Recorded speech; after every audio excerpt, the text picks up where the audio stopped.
everything right and they indicted me. Don't be creepy.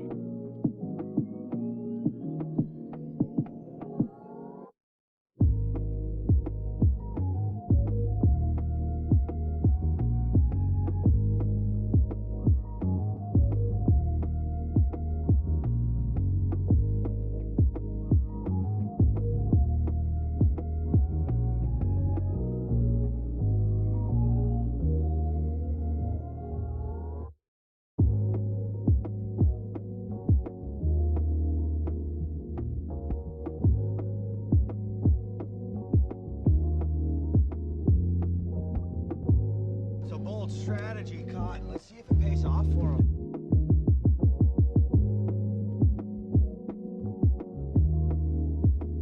It's science.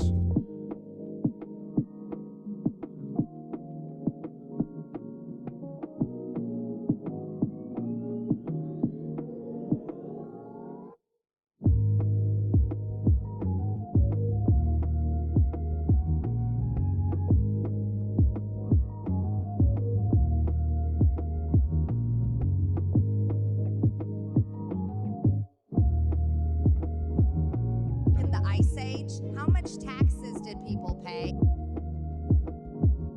I got boxes full of Pepe.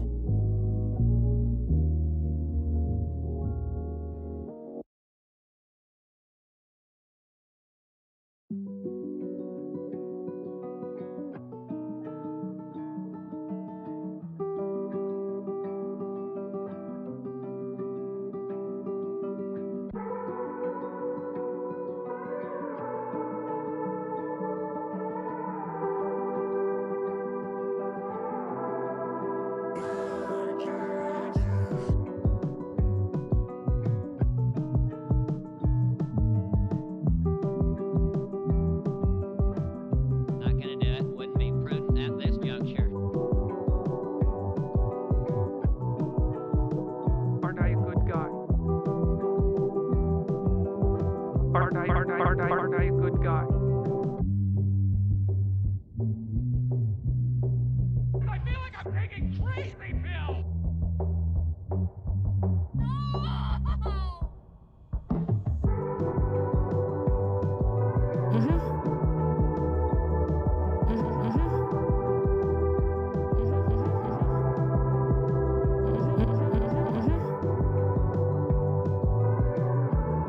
He looks good, and he looks hard. Jesus, I say that. Jesus, I say that.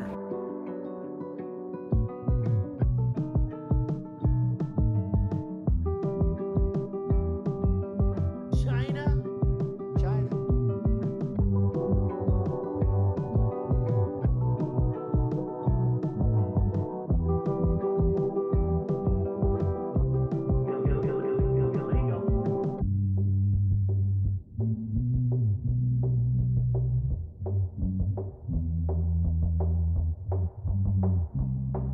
I did everything right and they indicted me.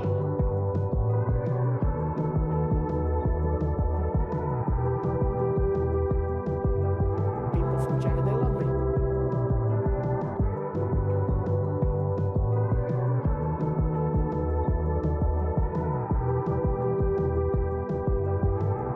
I mean, this woman is dangerous, ladies and gentlemen.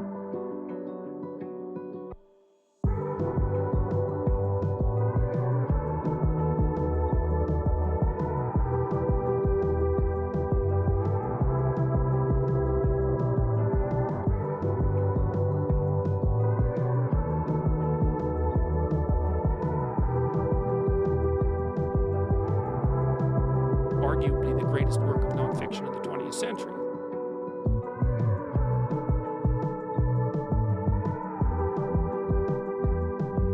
Don't be creepy. Don't be creepy.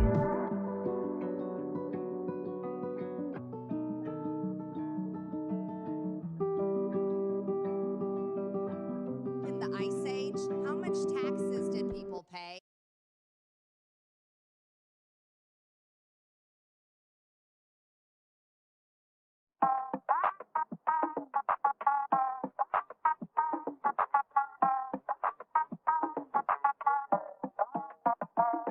It's science.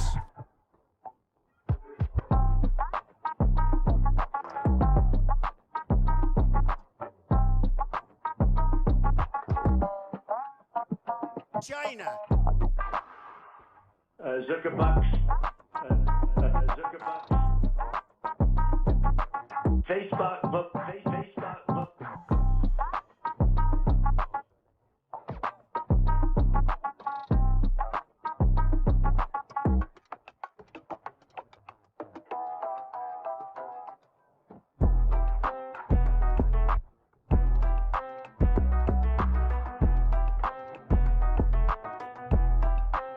Close it up, just like my wife's vagina.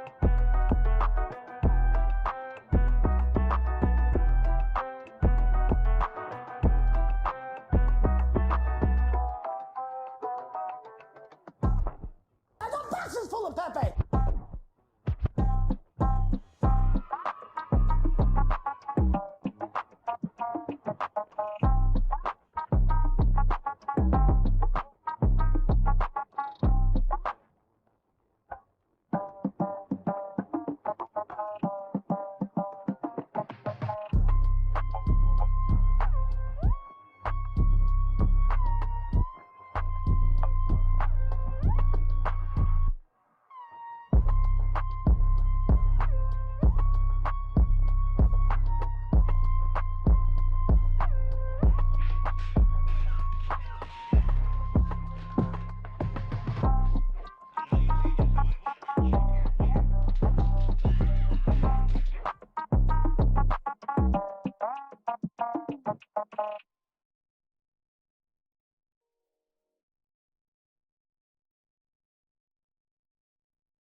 Well, it's fantastic to see all you folks here. Got a whole lot of stuff to look at here today. Thankfully, got all you space fans here with me. So buckle up. Let's take this little journey into the abyss.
Okay, there we go. My mic going. Alright, well, let's start off with something non-serious first. No, I take it back. It's very serious. Take this very seriously. In the name of Vectron, I bring you greeting, Chancellor. Vectron be with you, Ambassador, and may the power of Vectron bring prosperity to your house. Here by Vectron. What news of our galactic endeavor? Vectron smiles upon us, Chancellor. By Vectron's eyes, I'm glad to hear it. Indeed, our endeavor proceeds as if Vectron himself was helping. Oh my As god. I'm sure he is by Vectron's golden wings. Praise Vectron! In the Praise name Vectron. of Vectron, I ask for further mandate to pursue the endeavor. By Vectron, you shall have it, and gladly. I thank you and take my leave. For Vectron. For Vectron! Indeed, these are joyous times by Vectron. I agree by Vectron's beard. Excellent. Chancellor, Yes. who's Vectron? What? This Vectron we all keep mentioning. Who is he? Don't you know by Vectron? No. You see, about 3 weeks ago I was ill. So one Thursday I was away, and then when I came back on the Friday morning, it was all Vectron, Vectron, Vectron, and no one's really explained. Just 3 weeks ago?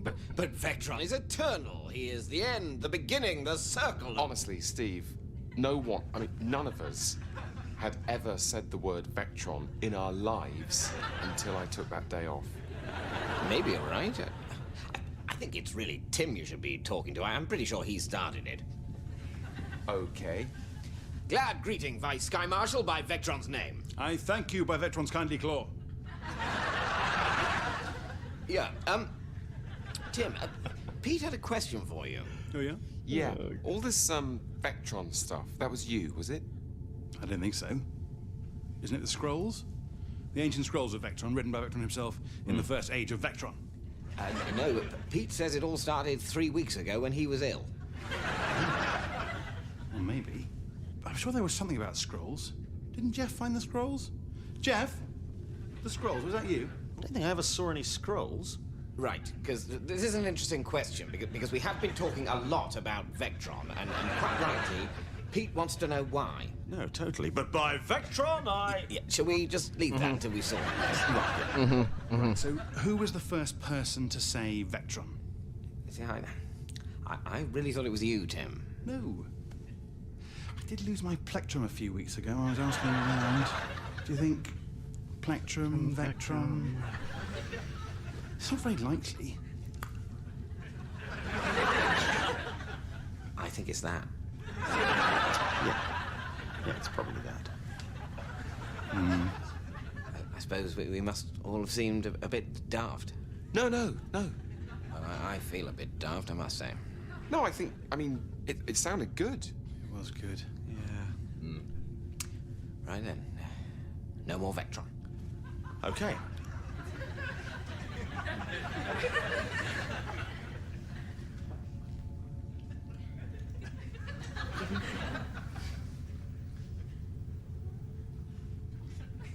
Life seems a bit empty now. Yep. Without Vectron. Yeah. Yeah, it does a bit. I miss Vectron. Me too. I think, actually, even I miss Vectron a bit. Oh, that's nice. Look, why don't we just open some wine and see if we can get back into it? Might be worth a try. By Vectron? By Vectron's knees, let's crack open the Chablis! For Vectron! Okay. That was our easy video. We got through it, thankfully, everybody. Good job.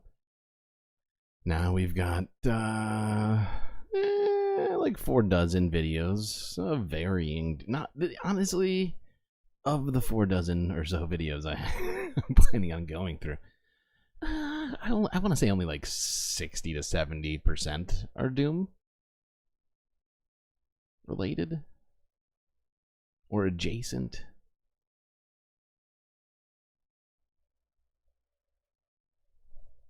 Okay. Oh, good. Let's start off with this, because this isn't difficult at all. As usual, America, let's start with you. Oh, beautiful for spacious skies. And continuous fucking gun violence. NBC Bay Area from 20 hours ago. 2 teens arrested after triple shooting in American Canyon.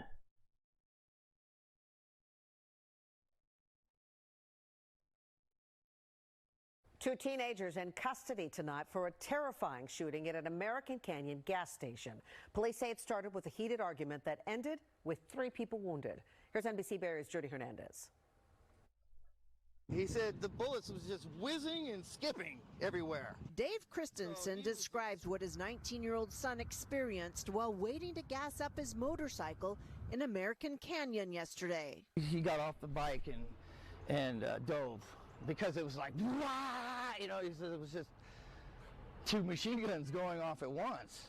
Police say 3 people were wounded when an altercation at the Safeway gas station in American Canyon escalated into gunfire around 4:30 Monday afternoon. This morning they announced they've arrested 2 people, 18-year-old Christian Evans and a juvenile, both from Vallejo. It's got to be gang related. I mean, It's gotta. Thankfully, we have this lady to help us understand. This lady who suspiciously looks like a Target Karen, but she's got the solution here. It was gang violence. That's what she says. Both from Vallejo. It's got to be gang related. I mean, this is a very quiet town. We don't have things like this happen here. Except everybody owns guns. This just doesn't happen here. It happens down the road in Vallejo, but not here. I'm appalled and I'm numb at the same time. It's a weird combination of outrage and numbness. Gas station. Yeah, that's how I feel sometimes with the numbness. I'm not sure if it's a lack of oxygen in the space station or if I'm just staring into the void too often. This next one is even more difficult to watch.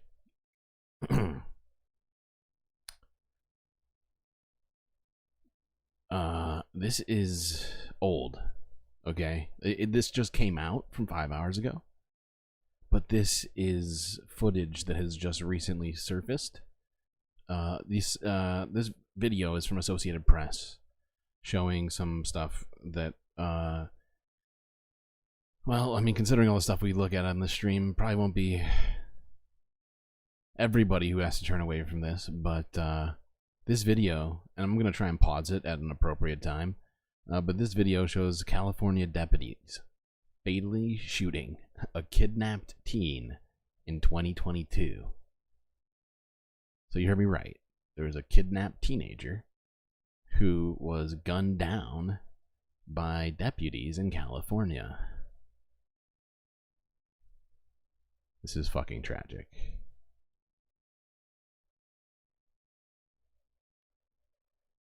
The San Bernardino County, California Sheriff's Office has released helicopter footage of a September 2022 highway shootout that left a 15-year-old girl dead.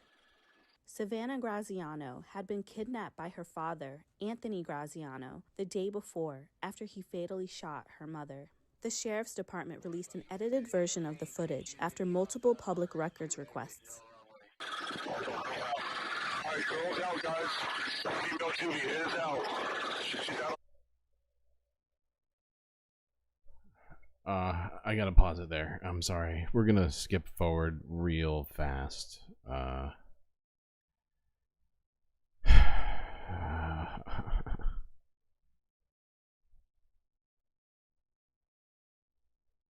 This is the audio recording from a deputy's camp. Savannah could be seen getting out of the pickup truck and running towards a deputy as he gave her commands. Does anyone else have eyes in the vehicle to see if we have any other passengers inside?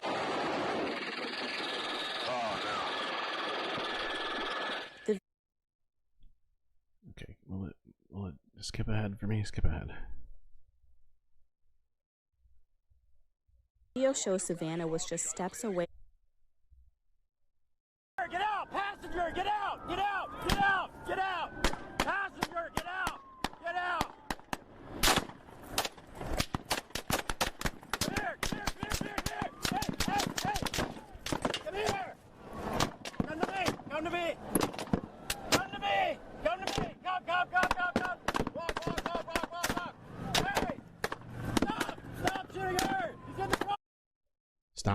Stop shooting her.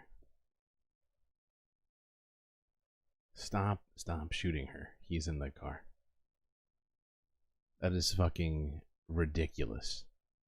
How many like seriously, what do we need to wake up as a nation? That's my question. Get rid of the Second Amendment? Shit is out of control, okay? It's just a circle of violence. If we don't do something about it, it's just gonna continue like this. Fucking hell. That is fucked. I mean, beyond that, obviously, we could criticize, police training. We could criticize all sorts of stuff. But my opinion is just the existence of guns everywhere is what continues the gun violence. I know it sounds freaking radical, but that's my opinion. Okay, on to technology, health, and environment. Before we move on to politics in America, I think you are all starting to figure out what my plans are. Usually, this is actually good news. Non-doom, chat. Get yourself ready for excitement. Well, I don't know if it deserves excitement, but it's a good one. Okay, this is from 22 hours ago. Planned Parenthood protest restrictions in Walnut Creek.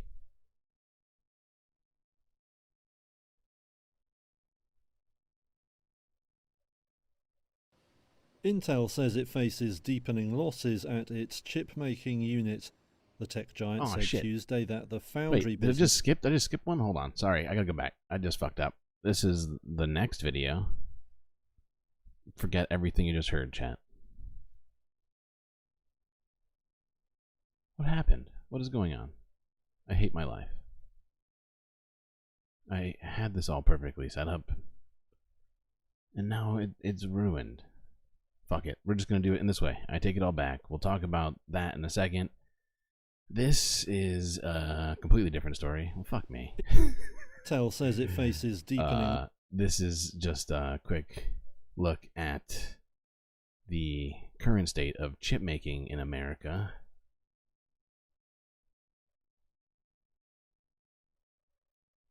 At its chip-making unit. The tech giant said Tuesday that the foundry business, which makes chips for itself and other firms, faced a deficit of $7 billion in 2023, well up on a year before. Revenues also tumbled, dropping by close to a third. Shares in the firm fell over 4% after documents showing the numbers were filed with regulators. In a presentation to investors, Chief Executive Pat Gelsinger said this year would be even worse. But he said the unit would get back to break-even by 2027. Gelsinger says the business... Am I wrong? Am I like losing my mind? But didn't the government just give Intel like billions of dollars? Hold on.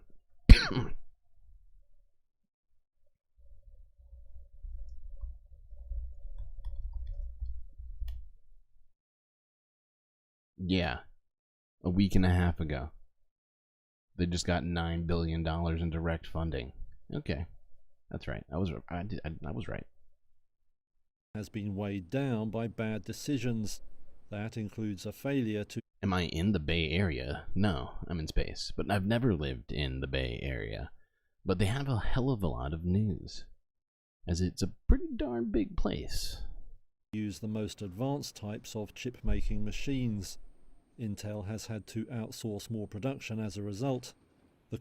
I think I might subscribe to nearly like one online publication from nearly every state. Almost. That's the key operating word. There's definitely a few that I can think of that I definitely don't. Like I'm pretty sure I don't subscribe to a bunch of the like stuff between the Midwest and the West Coast. Your Nebraskas, your Dakotas, all the states that end with an A pretty much over in that region. The company has now bought the advanced extreme ultraviolet machines made by Dutch firm ASML and says it will regain competitiveness as a result.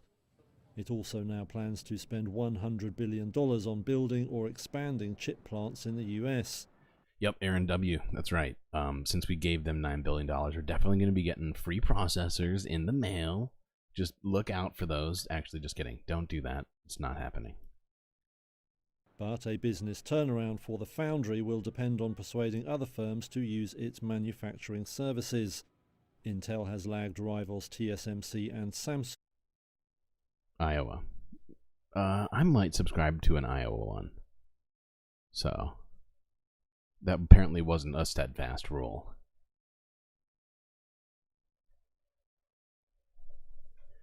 Okay, what next? Okay, we're going to look at health stuff now. Somehow, I think, now that I'm looking at my list, I need to wear my glasses more frequently.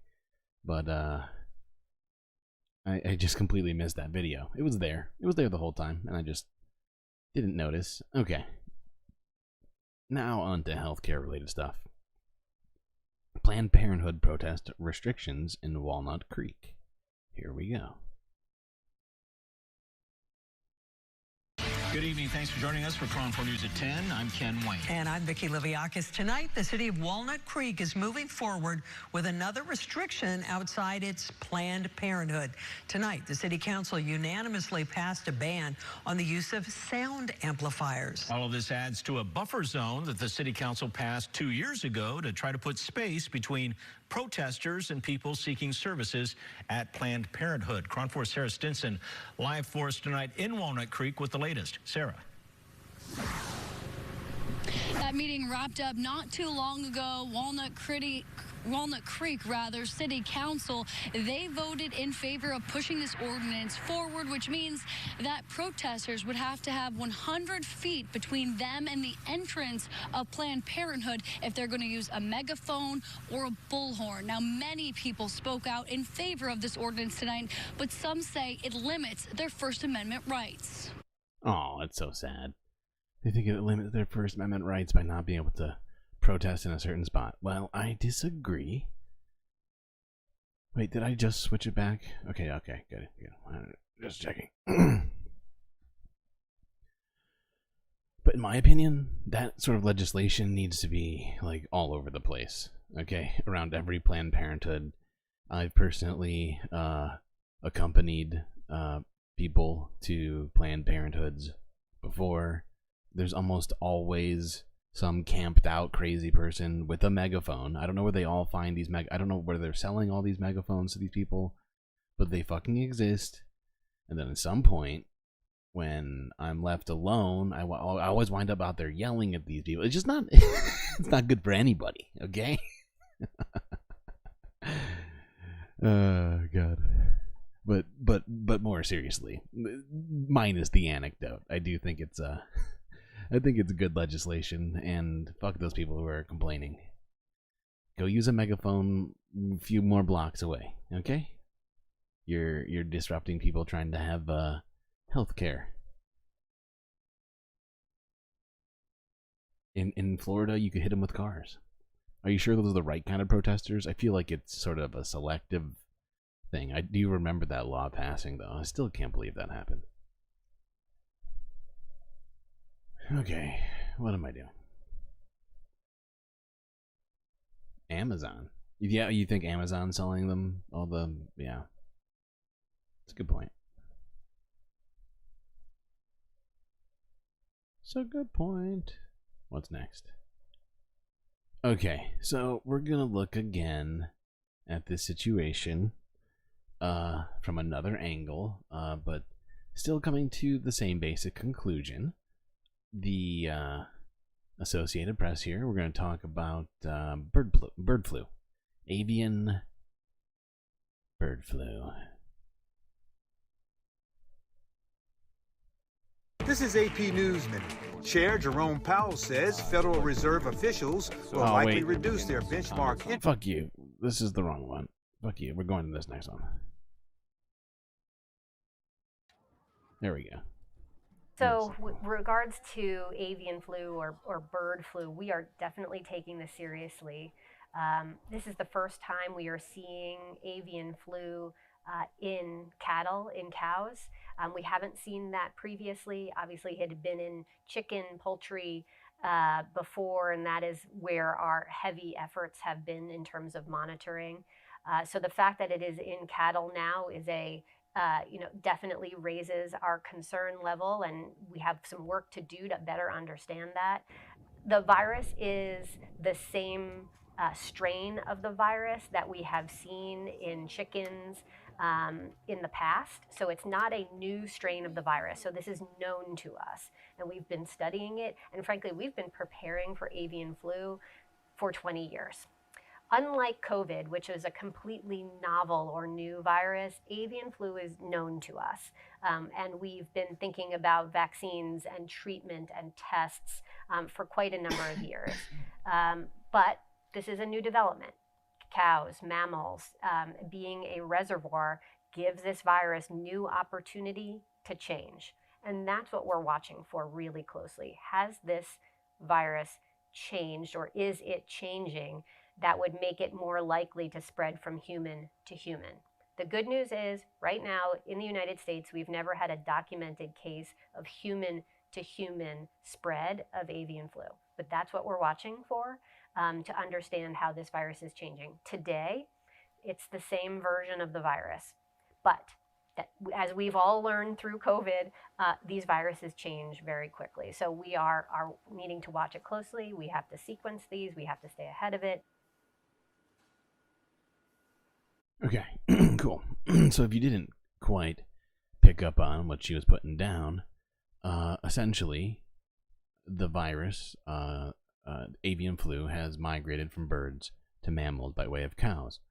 However, it's not rising to the level of needing to get rid of cows. They've been working on vaccines for a long time, and there's no evidence of it being transferable between humans and or it being life-threatening to humans, if I'm not misunderstanding her. Anyway, just want us to make sure that we don't get upset about the wrong things. And so, yeah, this next one isn't really Doom either. This is sort of like... it's like a 10% Doom video. Like, you could interpret some Doom from it, for sure, but it's not actual Doom. Citizen, a scientist, measures Rocky's snowfall for 50 years. 2 new hips help him keep going.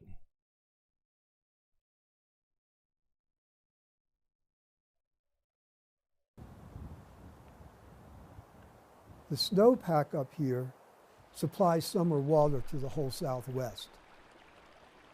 Snow is a physical form of a water reservoir, and if there's not enough of it, it's gone. As a kid, I would keep baseball statistics. I like numbers, they're fixed.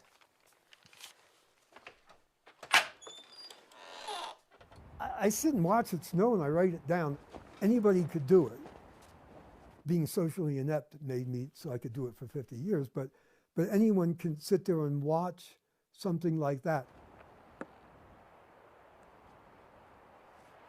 One of the biggest changes that I've seen here over the years is that we're getting a permanent snowpack later, and we're losing it earlier.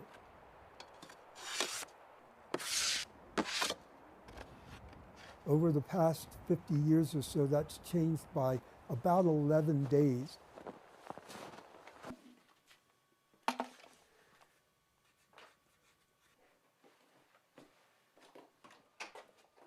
When my hips were going bad is when I started to realize that I was losing it.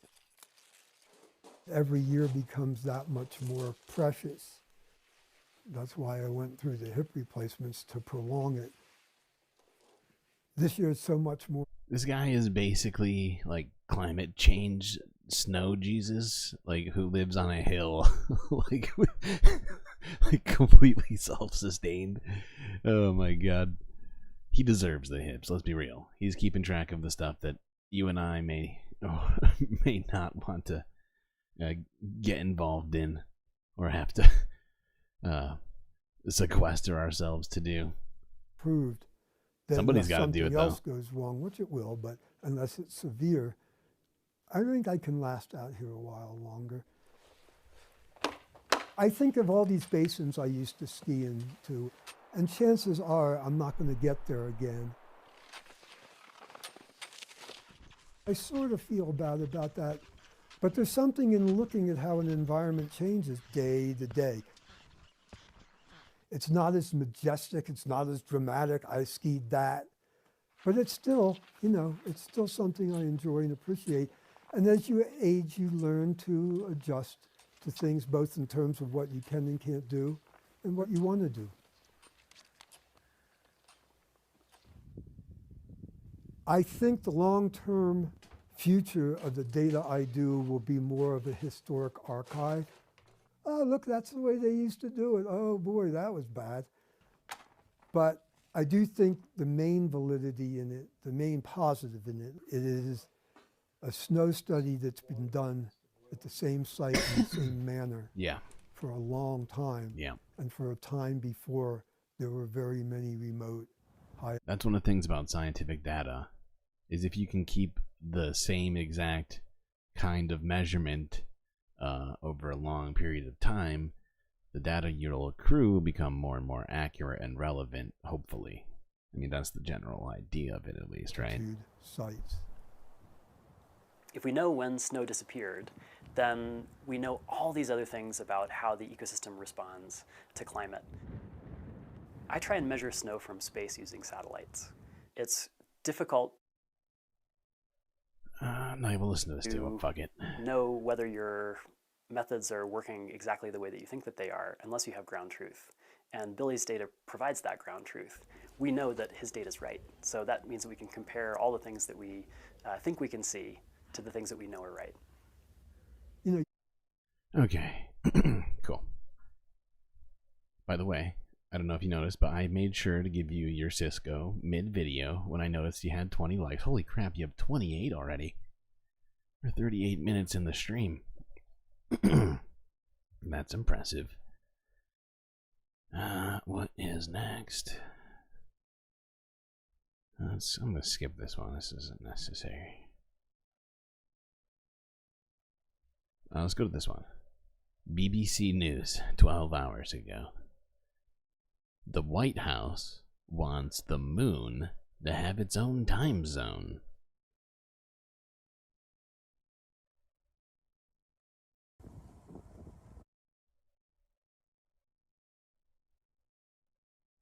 What time is it on the moon? Well, soon we might actually be able to answer that, because the US has asked NASA to establish a unified standard of time for the moon. The White House said it was vital to set international norms as nations and private companies race to establish a more permanent lunar presence. And NASA has until 2026 to figure it out. The time zone will be called Coordinated Lunar Time. Let's speak to Professor Catherine Haymans, astronomer for Scotland. Very good to see you. What a challenge. How hard is it going to be to work out what the time is on the moon? Well, people might be wondering, why is the time on the moon not just the same as the time on Earth? You know, in our own everyday life, you know, time ticks by. But Einstein's law of general relativity tells us that time isn't absolute. It changes depending on where you are in the universe. The rate that clocks tick depends on the gravity where you are. Now, the way we define time here on Earth is using atomic clocks. There is the International Bureau of Weights and Measures in France. They monitor these atomic clocks, and that sets the universal coordinated time that we use every day here on Earth. Oh, sorry. Now, if you took those atomic clocks up to the moon, they would run slightly faster because the gravity on the moon is less. You might remember the pictures of the astronauts when they landed at the Apollo missions. They bounce up and down. That's because the gravity is less on the moon. And the consequence of that, the sort of the fundamental nature of gravity, is that the clocks run faster. Now, it's not too much faster. If you took an atomic clock up there, 50 years later, it would only be running 1 second faster. So it's only a very small time difference, but it's enough to cause real problems when you are looking at space travel. Okay, we won't bore you all with the Minutia of space travel. Let's move on.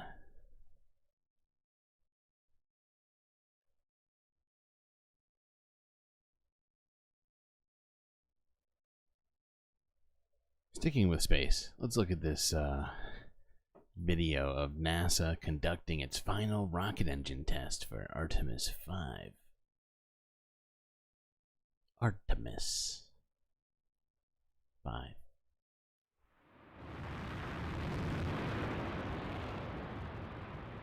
What you're about to see Time isn't real. is a 500-second hot fire of a RS-25 engine. You're going to see... I haven't been reading chats, and I feel oddly naked and confused, discombobulated.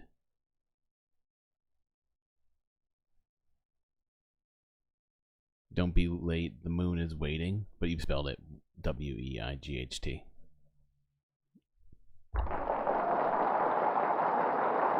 Steam cloud come up, a little bit of tinge of fire around that exhaust, and the ground's going to shake, and one of the coolest things you're going to see in a long time. We'll be flowing propellant from the barge, from the liquid oxygen, liquid hydrogen barges, through a piping system, into the run tanks, out of the run tanks, into the engine real time.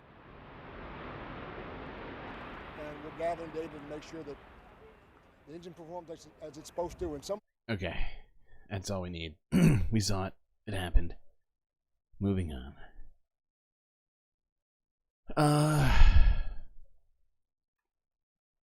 This first one is footage of severe weather, which went through Ohio, West Virginia, and Oklahoma. This is from 18 hours ago, Associated Press.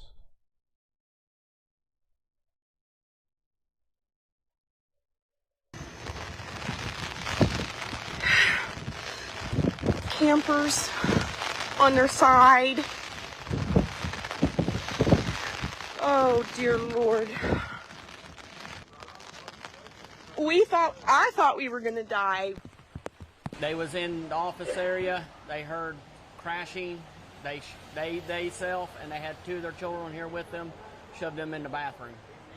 Rode the storm out. It virtually picked the roof off our back bay and set it on one of our members' garage and house. I could hear debris hitting the side Damn, of the dude. I figured, oh, that must be bad out there. A few minutes later, employees run in and say, Ron, it's your car. I think they're playing a joke on me. And I come outside. Damn, his car's under there? Oh, no. My car. The backside of the house, we've got, obviously... I only listened to this. I didn't even watch it. There's water coming down into our laundry room over there, and it's dripping down into our family room, which is directly across in the back of the house. My neighbor's building got blew plumb up into the power lines and into the alley. So, Damn, and then that my sucks. neighbor behind us, he had a wooden swing set, one of those real heavy ones, and he's got a privacy fence, and it blew up over into the field next to him. So the damage that we're seeing, particularly in the Prospect area of our city, is consistent with a tornado. Yeah. No kidding. There were tornado warnings, I feel like. I feel like we talked about tornadoes just like earlier this week, like on Sunday or Monday. Didn't we? I feel like we did. In fact, I feel like we've talked about it multiple times this week. Like somebody in chat was affected by a tornado in the same area. This next one is just more video, but this is from Atlanta, Georgia, from around the same time.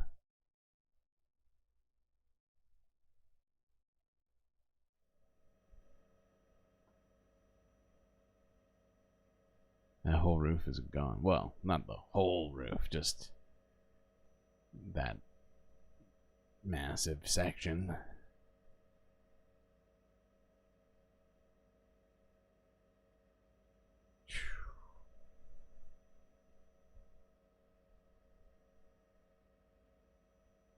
Their yard looks like they got pranked by a builder. Somebody just came and like dumped a bunch of trucks full of stuff. Oh shit. that is just in this person's living room or bedroom, probably, I would guess, top floor. Jesus. The thing is, this video didn't give any context for whether or not anybody was hurt. Hopefully, everyone's fine. A major operation in Oakland today is... Tornadoes, yeah. No kidding. Tornadoes are very scary. It's one of those things that kind of... It just puts everything out of your control.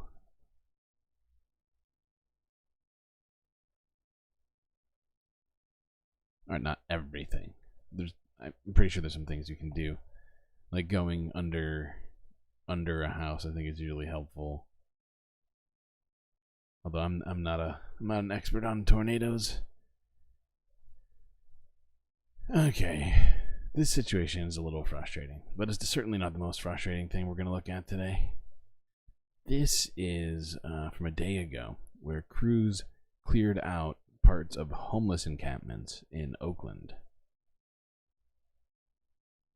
Long-time homeless encampment was cleared out. Crown 4 has learned the city took aggressive steps after learning the waterway near the encampment was being polluted with syringes, human waste. By the way, this guy sounds like way too excited about that homeless encampment getting cleared out. Other environmental hazards, and if actions were not taken, the city would have faced some hefty fines. Crown 4's Teresa Estacio was there today as the sweep took place. Gone. Oakland Public Works crews, along with other city workers, wiped out this homeless encampment Tuesday on Lee Drive in Oakland. The collection of RVs, cars, and tents first appeared on Lee Drive in Oakland, off of Hagenberger near the Oakland airport, more than 3 years ago.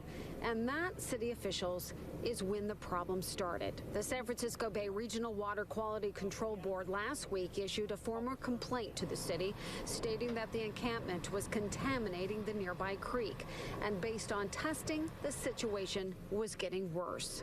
Heard from the water board last week was that basically the conditions are just unacceptable from a health and safety standpoint, and that the city was, as the responsible party for our essential infrastructure, responsible for making sure that we were keeping the... So, here's my thing. You know what would have been a better solution than kicking these people out of here and bulldozing everything and then cleaning it up?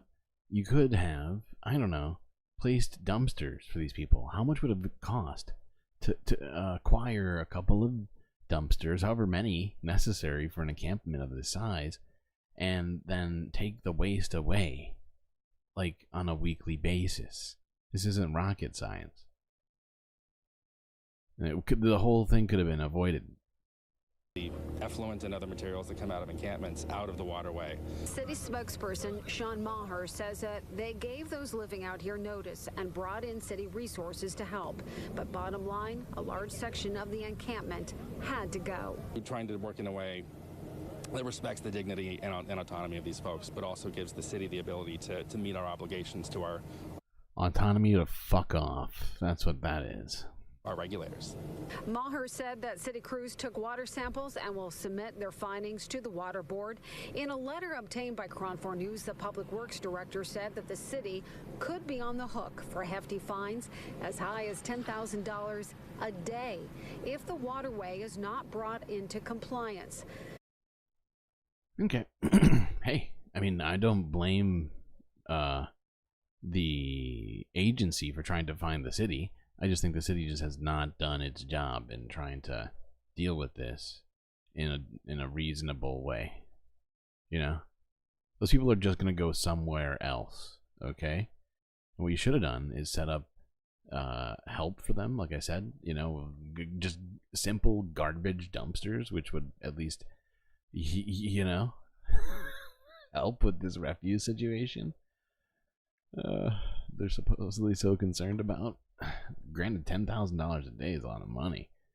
I'm not saying nothing about that. But still, you know, you want to be way cheaper than that? Dumpsters.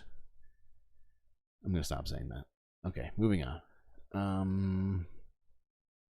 Oh, this is troubling because I think we watched a video like a week ago or 2 weeks ago where Biden was like, no, I'm not gonna, I don't know. I think he said, I won't debate Trump unless he acts like an adult or something like that. I forget exactly what he said, but it was real, like, kind of standoffish, like, nah, I don't really want to debate him. Trump has just called Biden out. And it's only gonna get people in his base even more riled up, especially if Biden doesn't debate him now. So let's watch this.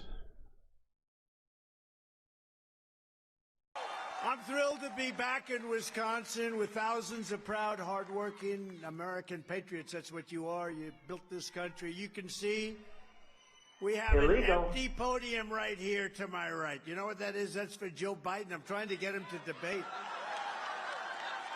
I'm calling on Crooked Joe to debate anytime, any place. We'll do it anywhere you want, Joe, so that we can discuss in a friendly manner the real problems of our country, of which there are many, instead of trying to have corrupt prosecutors fight your battles for you. That's no good. We got all these corrupt prosecutors, deranged Jack Smith, all of them. These are deranged people. Let's debate outside, Joe. I did everything right, and they indicted me. Just friendly, where our country's going, because our country's going to hell, and we're not going to let it happen. You know, the most... Okay. But yeah, I don't There know. is simmering... I don't know whether or not Biden will take him up on that, but it is kind of crazy that it seemed like it's kind of now that I'm thinking about it, it's quite ironic that Trump wants to ask Biden to debate when he refused to go to debates during the primary. But I guess it's not. I certainly wouldn't put it past him. I mean, obviously, I'm not that surprised by this move. But just imagining Joe Biden debating is difficult. I remember the debates in 2020 were not inspiring.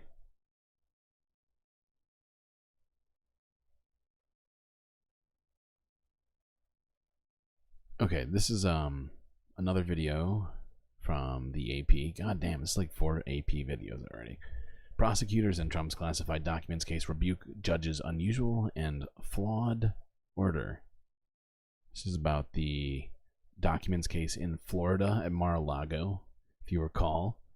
If you recall correctly. I did everything right, and they indicted me. And Trump had, like, you know, boxes full of classified documents in his pink bathroom. Well, this judge made a very strange ruling and order. So let's listen into this. Whoops, that's the wrong screen. There is simmering frustration from special counsel Jack Smith's team directed at Judge Aileen Cannon. She's, of course, the judge in Florida who was overseeing the classified documents prosecution of former President Donald Trump. 2 weeks ago, she asked the lawyers to draft proposed jury instructions in the case. She wanted them to respond to 2 different conflicting interpretations of the law. And at issue is a 1978 statute known as the Presidential Records Act. That's a law that tells presidents that they have to return to the government all presidential records from their time in office when they leave the White House. However, it lets them retain personal records. Now, according to the Trump team, this statute is important because they say he designated as personal all the same records he's later charged with possessing illegally at Mar-a-Lago. Special counsel Illegal. Jack Smith's team, by contrast, says there's no evidence that he designated any of these records as personal, and moreover, this 1978 statute has no relevance in a case that involves top secret classified information. So yeah, it's kind of a ridiculous suggestion to even try and make the distinction in the situation, or like to point out that somehow the jurors need to figure out the difference between personal and government documents. But I can pretty easily figure it out for everybody. Personal is like a post-it note, or a journal, or your diary, or your planner, or your letter to your to your special friend, but it doesn't include classified documents. That's not, by definition, it's not personal. It's public, actually, to some degree. You know, it may be classified, but it's still a public government document. Okay.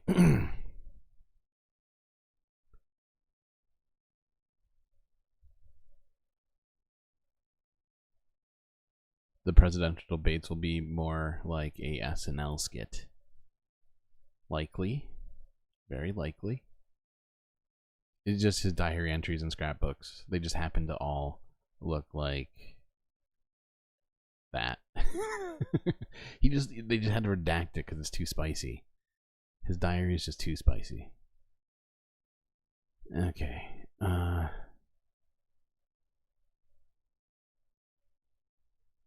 Let's watch this. This is discussing a number of AP polls that were recently done.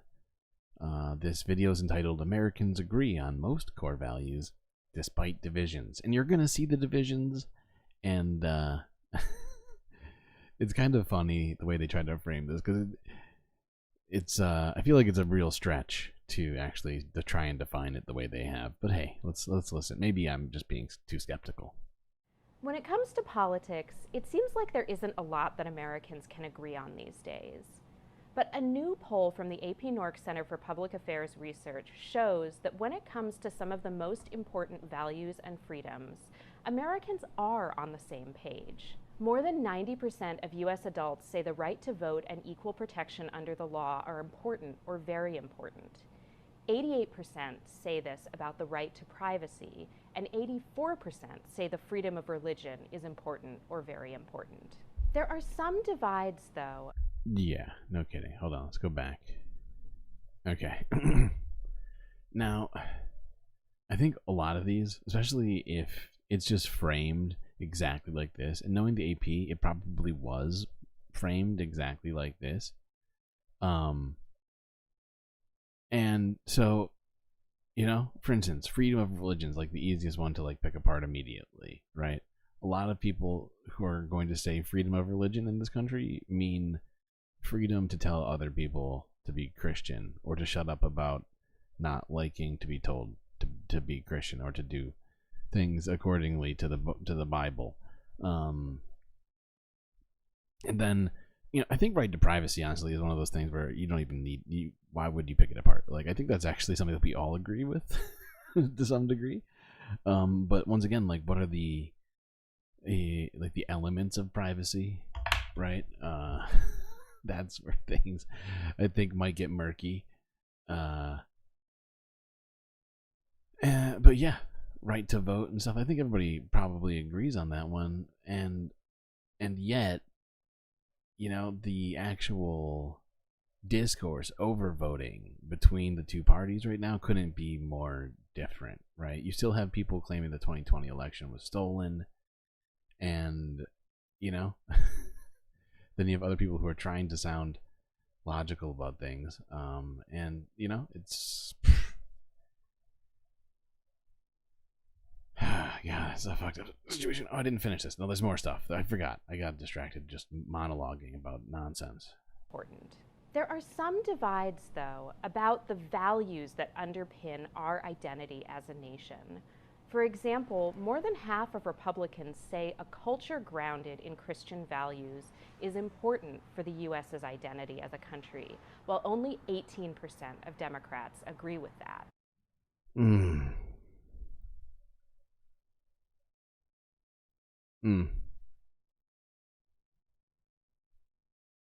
God, that just is everybody else seeing what I'm seeing right now?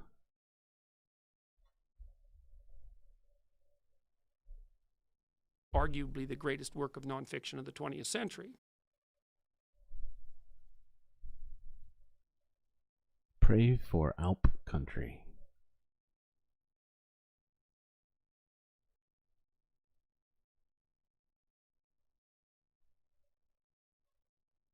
Identity it says it all. It just says it all. 18% of Democrats agree with that. And while 3/4 of Americans agree that a democratic... Just talked over her. is important for the U.S.'s identity as a country, while only 18% of Democrats agree with that. And while 3/4 of Americans agree that a those democratically 18% of elected Democrats are not my kind of Democrats. government is important for America's identity as a nation, most people don't think our democracy is functioning well. Only about 3 in 10 U.S. adults think that the U.S.'s democracy is functioning well. About half say that the U.S.'s democracy is functioning, but poorly, and 14% say the U.S. is not a democracy. There was a big age divide on this question.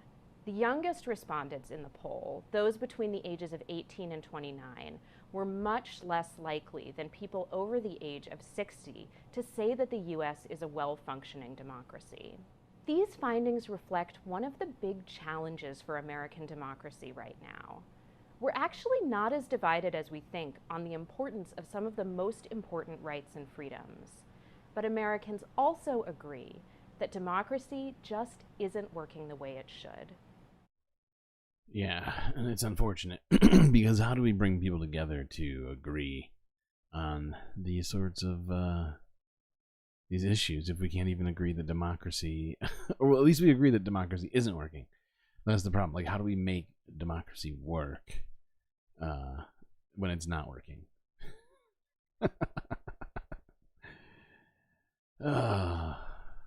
It hurts my brain when I start thinking about it. Okay, so what do we do?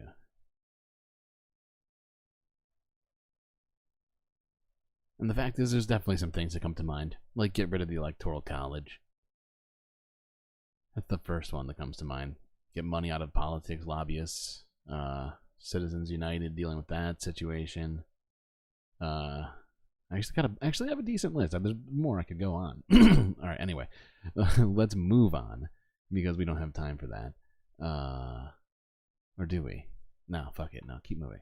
This is just stupid, me talking. All right, let's look quickly at Haiti once again. First, this video from Associated Press, just kind of gonna overshadow what's been happening there.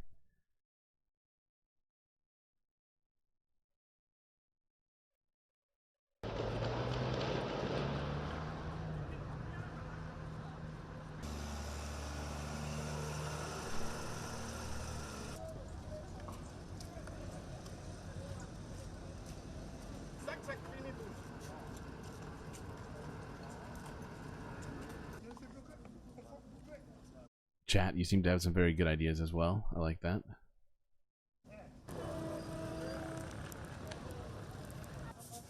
So yeah, if just for some reason you weren't aware that Haiti was partially on fire and dealing with a humanitarian crisis relating to food, that is your opener into this Democracy Now! Video from 13 hours ago, entitled Haitians Resist Foreign Intervention as U.S. Pushes for Unelected Transition Council. Well, we've been talking about it, folks, for weeks, it feels like.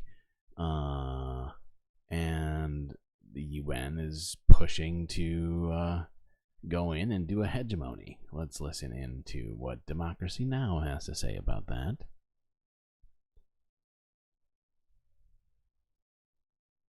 And Jemima, what's her name? We begin today's show in Haiti, where deadly violence continues between armed groups and police in Port-au-Prince.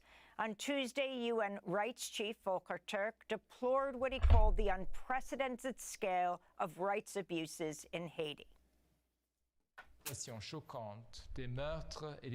There has been a shocking rise in killings and kidnappings. Sexual violence, particularly targeting women and young girls, is pervasive and very likely to have reached levels not seen before. As the number of people internally displaced rises, over 360,000 now, according to IOM, so too does a further risk of sexual violence as people find themselves away from their homes and their communities. The scale of human rights abuses is unprecedented in modern Haitian history, inflicting a humanitarian catastrophe on an already exhausted people. The spiraling political turmoil in Haiti appears to have no end in sight. Recently resigned Prime Minister Ariel Henry, who remains locked out of Haiti by armed groups, raised questions this week over the constitutionality of a transitional council, which is being formed to serve as an interim governing body until elections are scheduled. This comes as Canadian forces have been sent to Jamaica to train troops from Jamaica, Belize, and the Bahamas to join the UN-authorized mission to Haiti, led by Kenya. Last week, the UN human rights chief called for an arms embargo on Haiti, calling the situation there cataclysmic. The majority of guns pouring into Haiti are smuggled in from Florida and other parts of the United States. For more, we're joined by two guests. Here in New York, Kim Ives is with us, the editor of the English language section of the weekly Haiti Liberté, where he's also co-directed the documentary series Another Vision.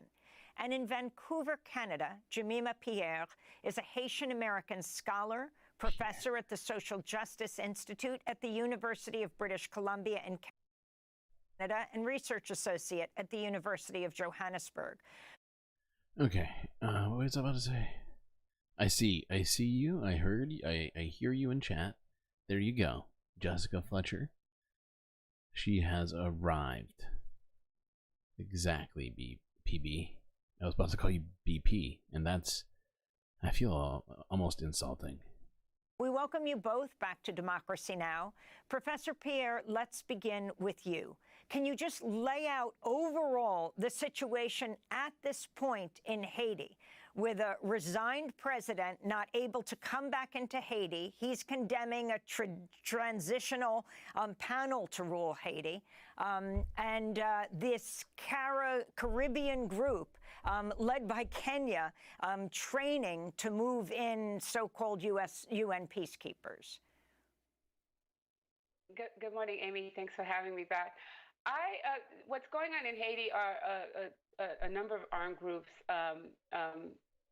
at first coming together to say that they were working together as an informal coalition, but the violence has been primarily in the Port-au-Prince area, and I have to stress that because the Western media is presenting this as a countrywide civil war and so on, but there are some violence on outside of Port-au-Prince, but the majority of the violence, the gun shooting is actually in the Port-au-Prince areas, primarily in the popular neighborhoods and around there, and especially now where you have some of these groups trying to take over parts, trying to have battles with the police. So that's the first.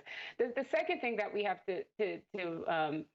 to talk about then is this supposed presidential council that the U.S. is putting together using CARICOM as the front-facing party. CARICOM is the Caribbean Communities, using CARICOM as the front-facing party to basically say that they have a supposedly Haitian-led solution for a transition in Haiti.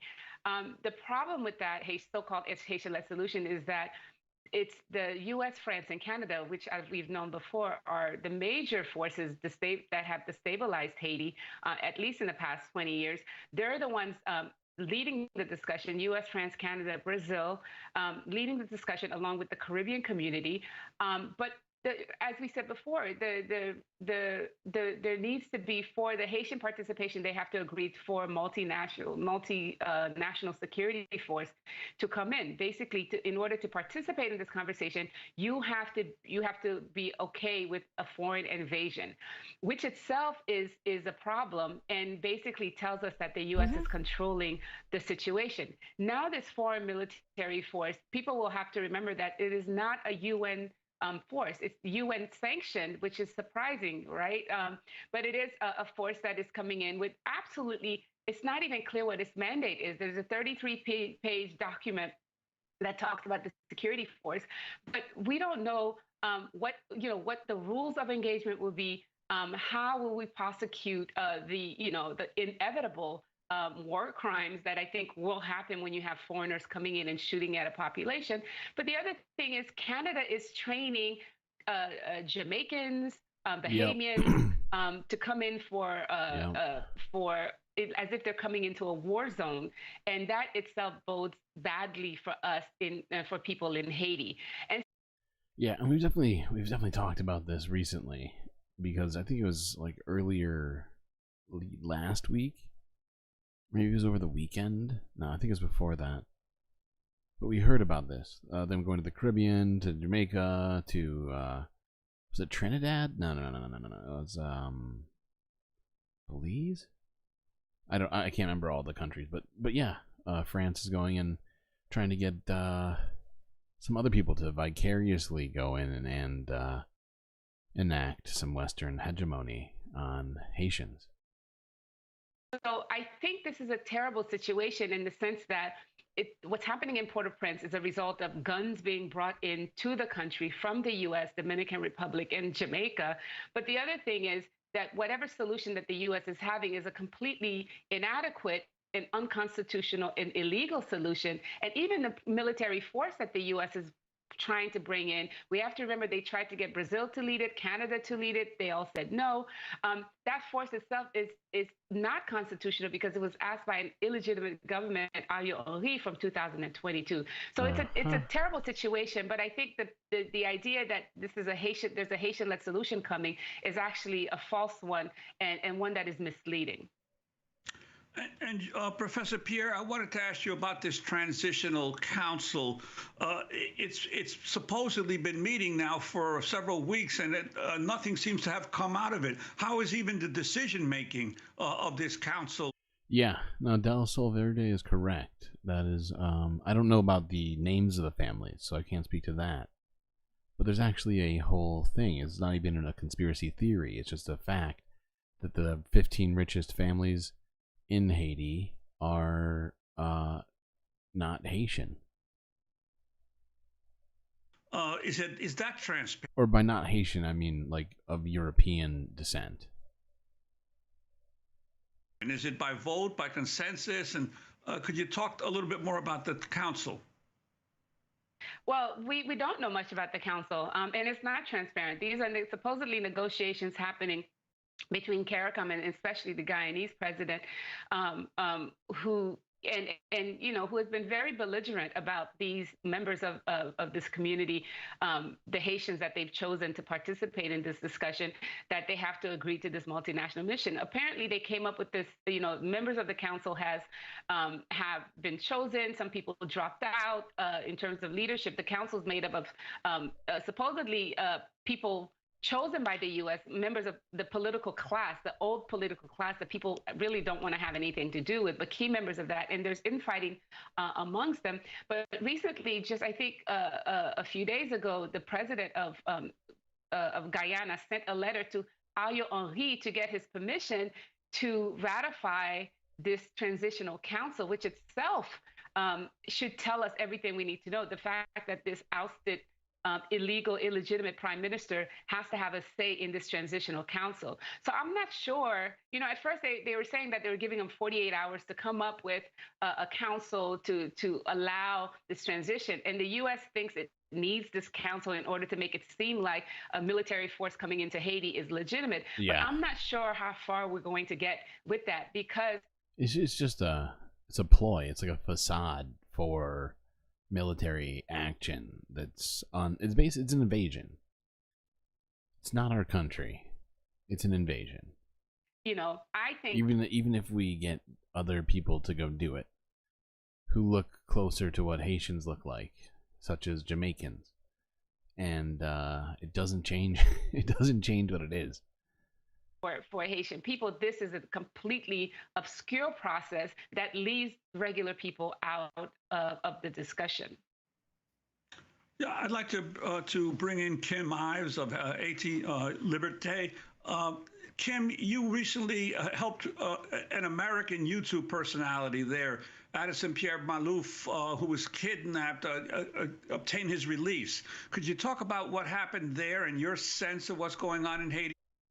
Actually, okay, so we're going to stop it because there's like a whole other 10, 11 minutes of it. So if you want to catch that whole video, and for some reason you're not subscribed, go subscribe to Democracy Now! And watch that video entitled Haitians Resist Foreign Intervention as U.S. Pushes for unelected transition council.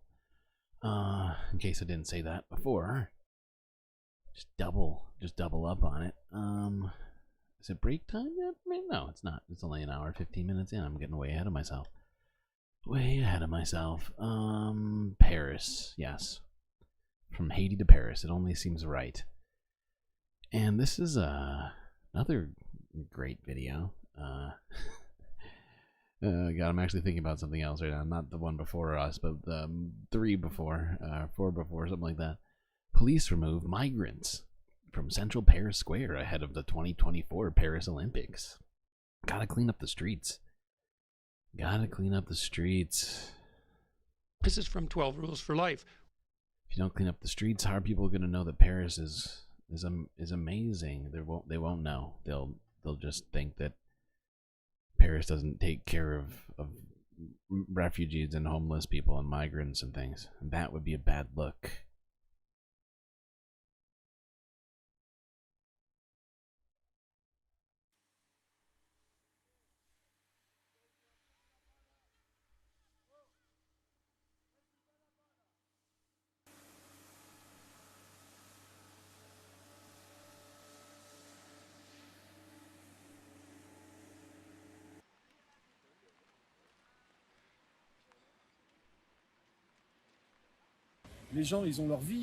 People have their own lives here, so we can't propose things like that to people. You leave in the morning and you leave your whole life behind. So these proposals are not appropriate.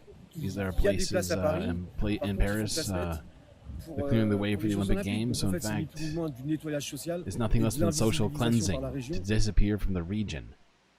Dude is fucking based. Arguably the greatest work of nonfiction of the 20th century.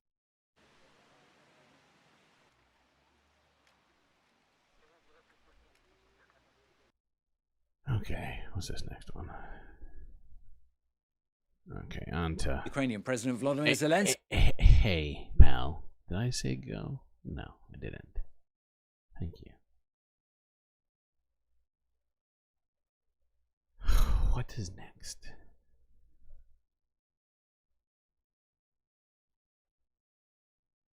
Yes, Eastern Europe.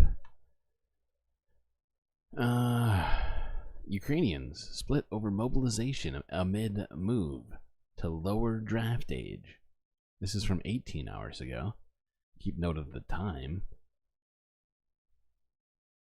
Ukrainian President Volodymyr Zelensky has signed into law a measure lowering the country's army mobilization's age from 27 to 25. Mobilization is a divisive issue in the nation, really exhausted by more than 2 years of war. But the move comes as Ukraine continues to lack soldiers to battle the Russian invasion. Let's hear from our correspondent Gulliver Cragg in Ukraine. The law to reduce the mobilization age from 27 to 25 was actually passed by the Ukrainian parliament in May 2023, but Volodymyr Zelensky refused to sign it at the time, perhaps knowing that it would be unpopular, also perhaps thinking about Ukraine's demographics. The country is unwilling really to send young men to the front in very large numbers before they've had a chance to have children, because there was already a demographic crisis in Ukraine before the full-scale invasion, and the war has only made things much, much worse. But now the situation has changed, and pressure was mounting on the Ukrainian president for some time now to sign this law and also other measures that would allow the country to recruit more men into the army, because the army is making it very clear that it needs tens of thousands more people. Those who have been fighting for 2 years are very tired. They need to be rotated. The army has suffered major losses as well, of course, and Ukraine understands now that this is going to be a long, hard struggle, that there isn't going to be any quick victory with quick reconquest of territory as people were still hoping back in May 2023. But okay, hold on one second. Let me I gotta skim through something here. See, can't remember. Was it spoken about? Fucking hell! All right, we're just gonna turn the settings, the playback speed up on this, because I can't remember where the statistics I wanted, and I have multiple Ukraine videos to watch. Silly me. Ukrainian public opinion is full of contradictions, actually, when it comes to mobilization. People are generally in favor, in theory, of the idea that the army needs to mobilize more. Oh, this is exactly where it was. Okay, never mind. My brain isn't broken. Well, only partly broken. People, but there are all sorts of criticisms of the way that it's being done, and there's also, according to a recent poll, some 53% of Ukrainians who say that they fully understand men who dodge the draft, and a lot of men do. They pay bribes, they try to leave the country illegally, various ways to try to avoid being sent to the front line, and it's not hard to understand their fear, especially when American military aid is in doubt, when the country is short of munitions, and when the Russians have the initiative and are pushing forward, albeit only quite slowly. And so this is all a very big headache for the Ukrainian authorities, really, all the more so because according to recent polls, the idea of negotiating with Russia for a ceasefire is actually gaining in popularity, more than 30% at the national level and almost 50% in areas closer to the front line. Yeah. But the problem is that Russia is proposing no such thing. Russia is not proposing just a ceasefire or freezing the conflict, the front line where it is now. They want more Ukrainian territory, and they want concessions from Ukraine in terms of not joining NATO and other geopolitical policies. And these are all things that the Ukrainian public is absolutely not prepared to accept. So yeah, I mean, I think it makes a ton of sense that people who are on the front lines of this war are really interested in a ceasefire. But yes, Russia doesn't want a ceasefire. They want territory. They want concessions. They want... Honestly, sometimes it feels like they want to reunite the USSR. Whoopsies, just knocked over a can. Ow, and smashed my head. Head and can. Can head. That's me. Galactic can head. Okay. Since those statistics were in this video, I think I'm going to skip this next one. Quickly look at this one.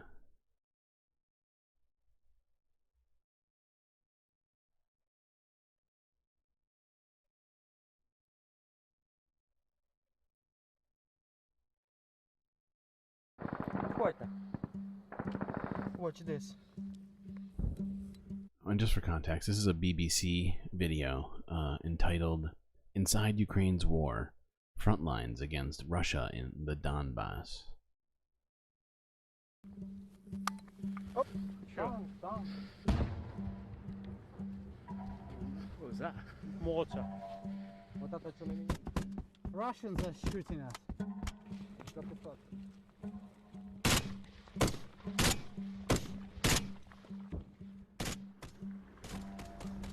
When humanity destroys what it's created, it always looks epic. For sure. It is a dangerous journey to the Eastern Front. Using the cover of darkness, Ukrainian engineers of the 28th Mechanized Brigade are on a mission to clear mines and build roads. The Russians are there. This was the Russian positions, by the way. This summer, it was Russian positions. Our guide is Eugene from the devastated city of... Okay. I just wanted to remind everybody, just quickly, of what the front lines in this war look like right now. Pretty bleak, if you ask me. One thing that frustrates me about that video is the fact that BBC is willing to send people directly in there, but not force their way into Gaza. Granted, they'd have to do it against the will of Israel, and there's certainly some problems with that. But it's just annoying that there's no Western media in Gaza at all. So you don't get any, you don't get any coverage from these people from inside, and it's annoying. Anyway, moving on. Well, not quite moving on, but moving forward. This is from 9 hours ago at NATO's meeting in Belgium, where they discussed and reaffirmed their continued support for Ukraine.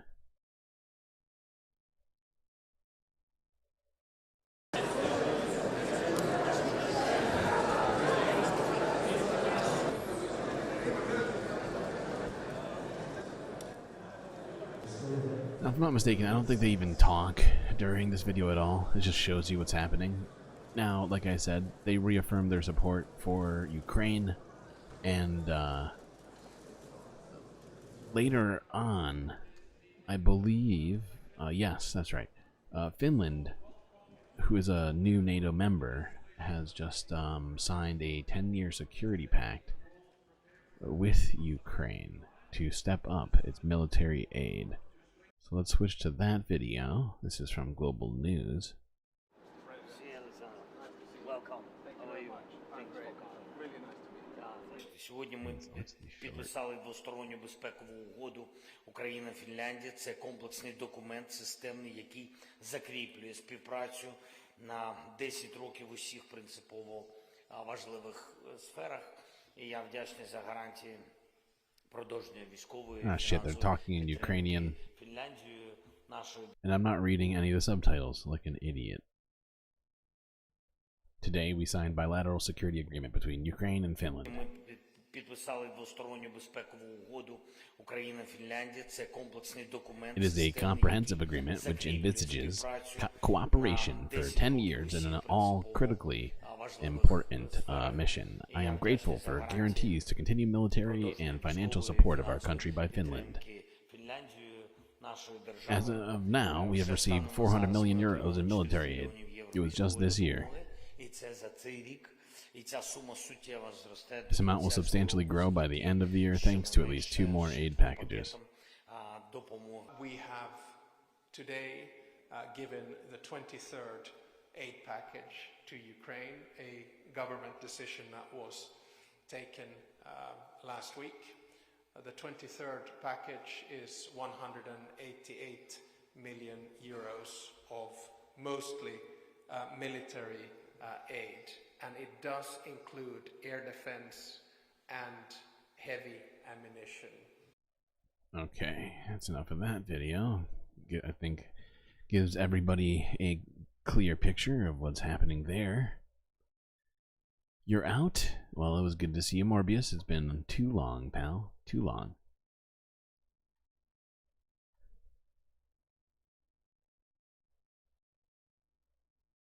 Do I take a break here? Or do I take a break here? Where are we at? Hour 30. Maybe I take a break here. It seems like a reasonable spot. It's been, especially since Morbius is heading out here. Let everybody say their goodbyes while we hang out by the pool.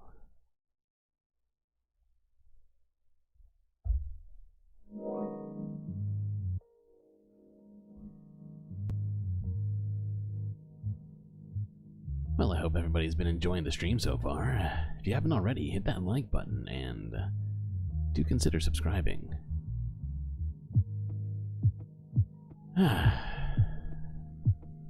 You know what? I'm just gonna skip the obligatory capitalist plug. I'm just gonna put a link in the chat. If you want to be more galactic, click it.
starting back up with here?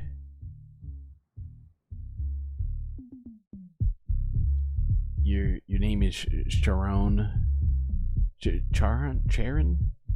I don't know how to say that. I just realized I have no idea how to say that correctly. Styx Dragon is just a title. Styx Dragon Charon. You're gonna have to educate me how to say that. That's bugging me already. Okay.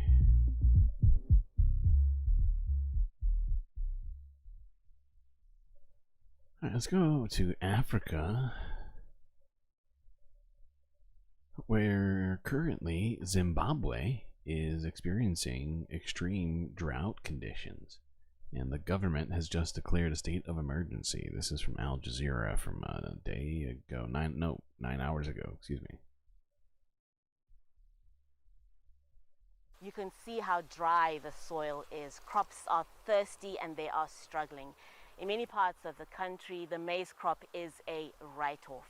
Zimbabwe's government says it needs more than $2 billion in aid to feed hungry Zimbabweans. And President Emmerson Mnangagwa has declared a state of disaster. Top on our priority is securing food for all Zimbabweans. No Zimbabwean must succumb to or die from hunger. Adequate resources will therefore be mobilized and redirected towards national food security, including through supplementary grain imports. Maize is a staple food in Zimbabwe, a necessity for many families. Farmers were told there was going to be a drought, but then in January, late January, early February, there was some rainfall, so some people gambled, hoping to salvage something, but then a dry spell persisted and crops were affected by the heat. Families are now wondering how they're going to survive now and in the coming months from now when things are expected to get worse. Yeah, it's a disaster of a situation, and I think we all know, or maybe some of us have missed this, but South Africa, which is right next to Zambia. Oh, sorry, Zimbabwe. I believe they're right next to each other. Oh God. They're also experiencing problems, but with water and power. How many different problems are there in Africa? Should I list them all? No, let's not do that. But it's a dire situation over there. God. Okay, what's next? Oh, well, this one is unfortunate. This is in Uganda, where top appeals court rejects petition to overturn anti-gay law. If you're unfamiliar with this, Uganda has essentially some of the most stringent anti-gay legislation in the world.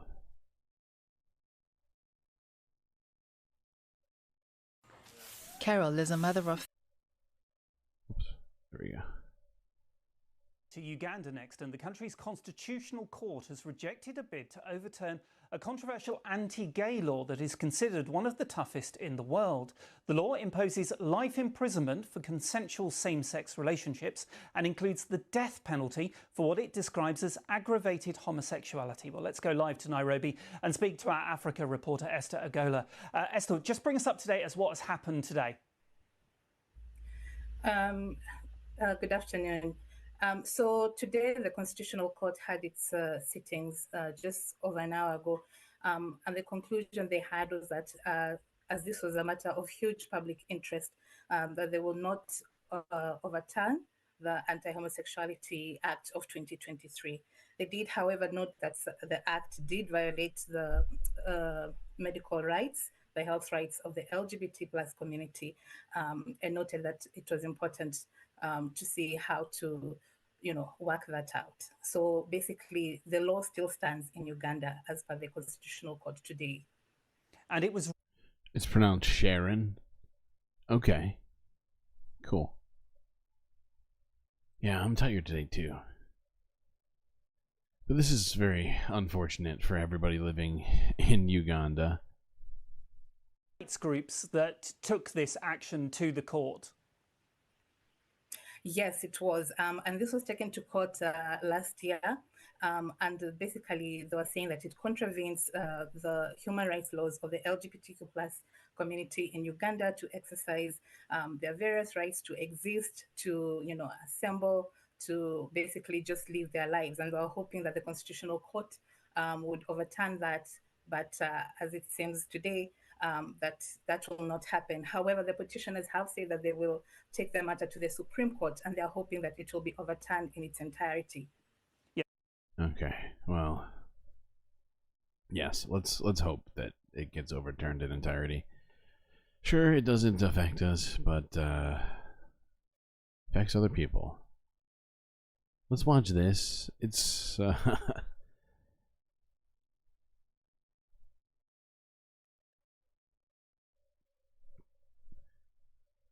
if you recall, you may not remember this, but I certainly do. And this clip we're about to watch before we move on is from Uganda. This was a Ugandan news agency. They had a transgender person on and then did this. We bring in the studio this morning one of the gay rights activists, Mr. Should I call you Mr? Sure. Pepe Julian Onzima. Thank you for coming in. Thank you for Good morning. Morning to you. Why are you gay? Who says this guy is fucked up? Like everything. I should have warned everybody. There's about to be a bunch of very triggering things said by this asshole. If you haven't seen this video before, gay? You are gay. You are a transgender. What shows that I'm gay? You are a transgender, yes, and you're a gay rights activist and an outspoken lesbian, homosexual. How can I describe you? Now we're looking at the raging debate. You're a gay rights. He's such an idiot. Jesus, I say that. Fucking hell! All these people. They're no. Have you not seen this? Have you not seen this before? This is from Uganda. This is what Ugandan people live with. Activists. Why should someone be gay? You're having a girlfriend. Yes. In fact, this is like a toned down version of what they deal with, because once again, the laws literally make it so that they are constantly being threatened on multiple fronts with zero recourse, essentially. Perform the natural obligations? The natural obligations. Jesus, I say that. I'm not sexually active right now. So what are you doing with this lady? By choice. By choice. Yeah. I've just this guy is so confused. This is his brain. Hold on. This is what happens in this guy's brain while she's saying that. Wait, where is it? There. I'm not sexually active right now. So what are you doing with this lady? By choice. By choice. Yeah. I've just no.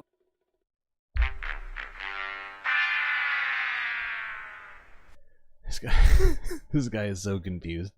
He's like, wait, so how? What? In what way do you define yourself? And he's just broken inside hearing this shit because he's got this completely narrow world view. Yeah, willful ignorance, idiocy, and intolerance. What's next? My voice is golden. That's wow. Wow, BCAT. Or no, I can't even read. That's BCAT saying that. He? What? He what? Oh, you're talking about their pronouns? Or are you talking about something else? The natural obligation thing really gets me too. That's right. Oh, God. Why are you not performing your duties as wow. It's just fucked up. It's just fucked up. I'm not even going to repeat this sort of shit. Okay, what's next? Reuters. Turkey. Okay, yeah, we're going to go to Turkey now real quick before we head into Asia and then Gaza. I think that's my plan right now. Yes. All right, so we talked about the Turkey elections recently. It's been my eyesight is not golden. That's correct. My voice good, eyes not so good. It's also expensive to keep the space station running, okay? The lights and all this other stuff, the what do you call it? Sorry, my brain just broke. Like the life support and all these other sorts of systems, as well as the streaming. My God, the bills are crazy. But yeah, so we've been talking about the Turkish elections recently, where the ruling AKP party of Erdogan suffered huge losses across the country. However, over the last day or so, in between the last time we looked at the protest, well, not the protest, but last time we looked at the election, a protest has come out after a pro-Kurdish mayor, who is not, of course, of the AKP party, was essentially ousted, like barred from coming like into the government buildings, and mass protests have ensued in Turkey. So let's take a look at that.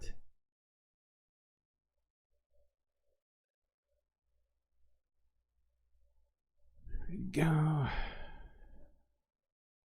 Yeah. Protesters clash with police in southeast Turkey after a pro son of a bitch. Nope, that's not what it said. It did not say a pro son of a bitch. After a pro-Kurdish mayor was barred from office. Authorities decided to replace Abdullah Zaydan with a candidate from the ruling AK party, otherwise known as the AKP. Oh, water cannons. That's very civil rights march-esque.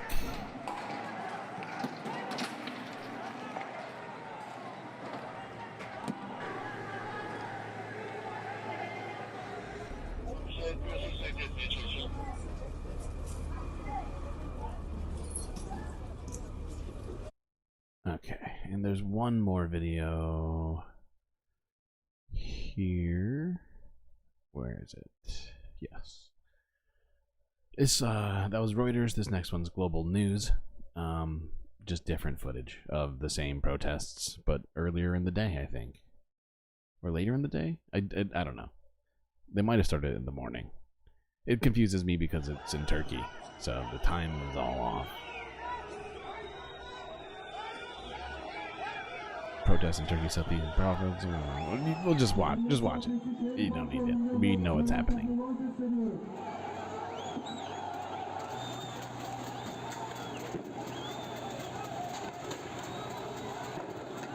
Anyway, I think you get the point. Shit is popping off in Turkey, but from what I can tell, it looks like they may very well be letting him in now after all these protests. That's just the initial. I've just heard. I saw something to that effect, but nothing has been confirmed yet, so I don't want to say that it's for sure. Anyway, let's look at this. It's not really. It's interesting. It kind of goes to some of the stuff we talk about here. Not doom.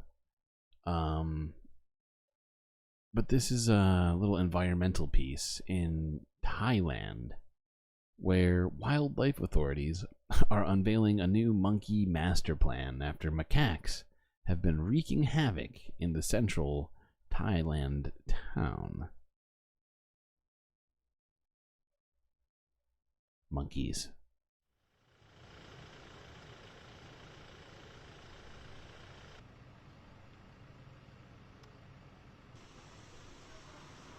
They're so cute.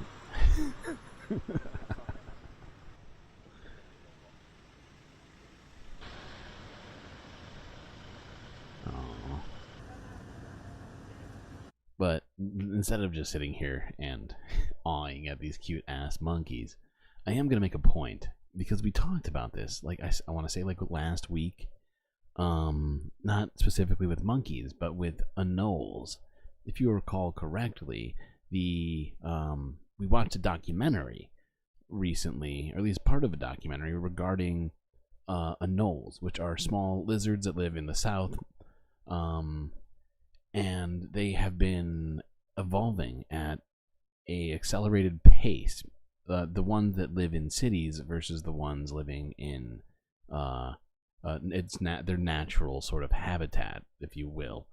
And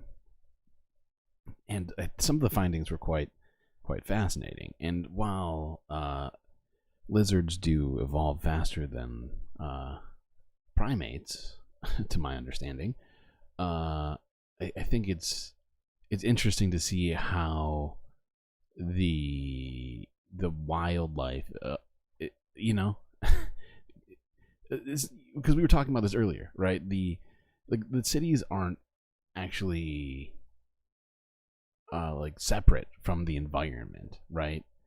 Even though we like to consider our homes and our businesses or whatever else, skyscrapers and things as being not part of the environment, it intrinsically is its own environment. At least cities can create their own sort of environments. And it's really interesting to see how macaques have taken to these Thai towns.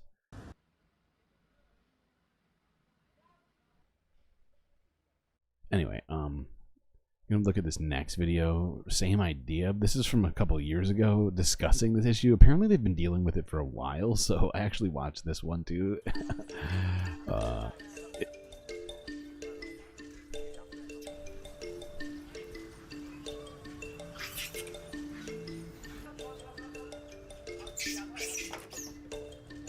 Residents are barricaded indoors. The ancient Thai city of Lopburi has been overrun by marauding macaques.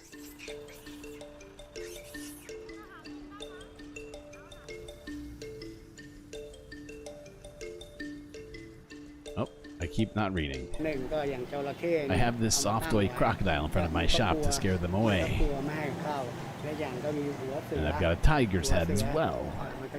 But you still have to shoo them away with a stick. I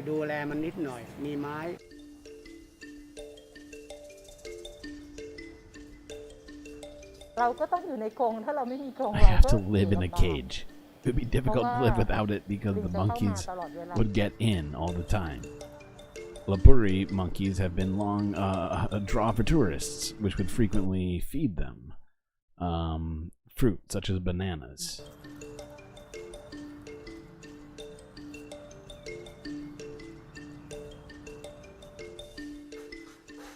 But with tourism drying up amid the COVID-19 pandemic, the monkeys have become increasingly aggressive in their search for food. There have been street brawls between rival macaque gangs fighting over food. Macaque gangs. Gotta stop the gang violence, as well as incidents of theft and vandalism. Oh, he's just peeling that car apart. Some businesses have been forced to close because of the monkey menace, while efforts by locals to placate the macaques with junk food have backfired. It affects their health when they eat human food. The more they eat, the more energy they have. And they don't know what to do with that energy, so they reproduce.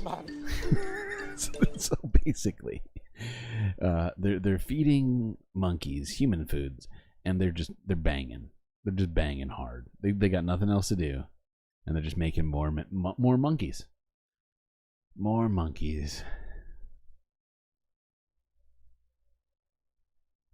You love that video of a pigeon shoplifting a bag of chips. I haven't seen that one. I don't think I've seen that one. Health is wealth. That's a great point.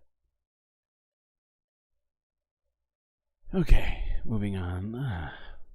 Let's look quickly. Again, yesterday we quickly touched on it.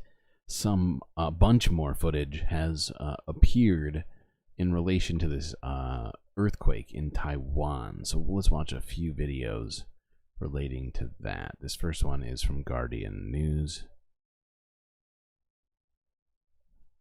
Building collapses on busy street as powerful quake hits Taiwan.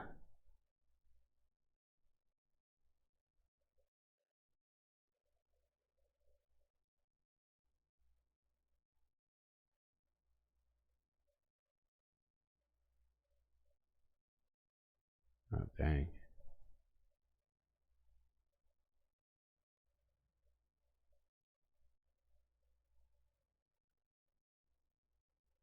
Okay, we got more of these. This next one's from Associated Press. No, actually, no. This one's Guardian News as well. This is the moment that this is a similar video but different footage all over the city that was affected. Water was rocked out of swimming pools, as you can see here. Holy shit. Oh my god. The quake caused several landslides. Oh, that's a big cloud.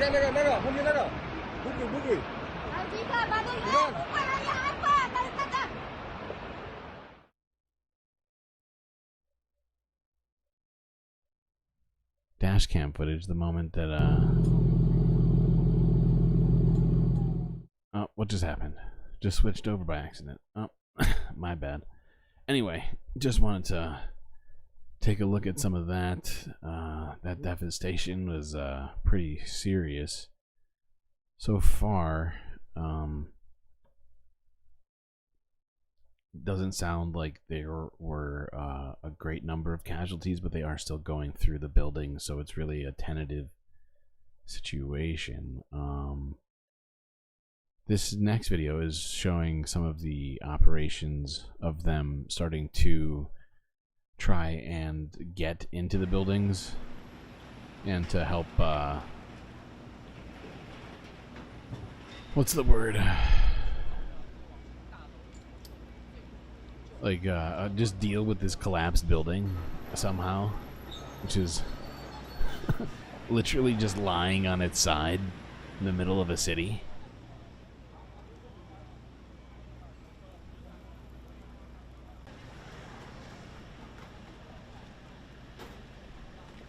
Shit is nuts.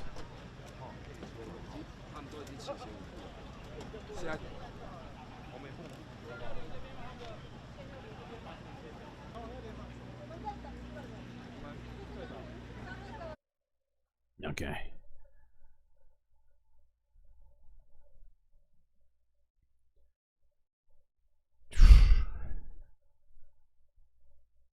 You'd run away. Run away!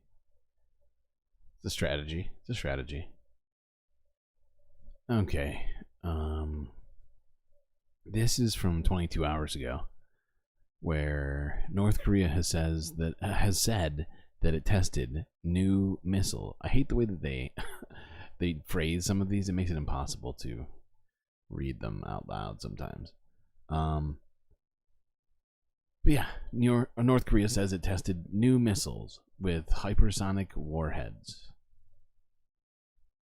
Definitely dodge the collapsing building. Yes, that's definitely a tried and true strategy.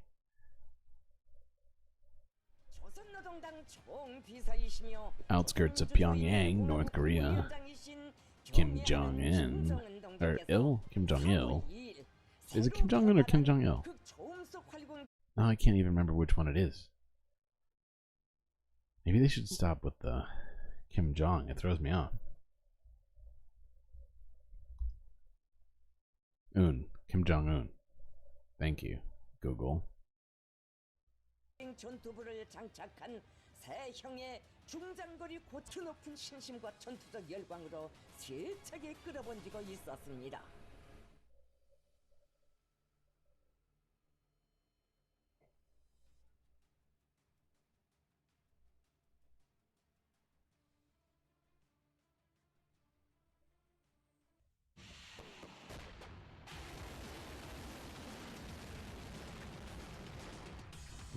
Timothy Jong-un. Okay.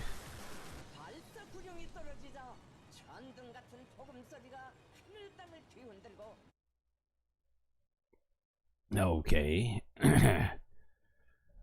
you know, they keep doing a lot of these missile launches. Makes a guy think they're trying to say something. Don't appreciate it. We got too much posturing going on right now all around the world. We need less. We need drastically less posturing, militarily speaking. And more so than that, but that seems, well, fuck it. All right, let's move on to Gaza. This is from Al Jazeera. After Syria strike, Israel warns of daily attacks on enemies. Yeah, okay. I feel like I'm taking crazy pills!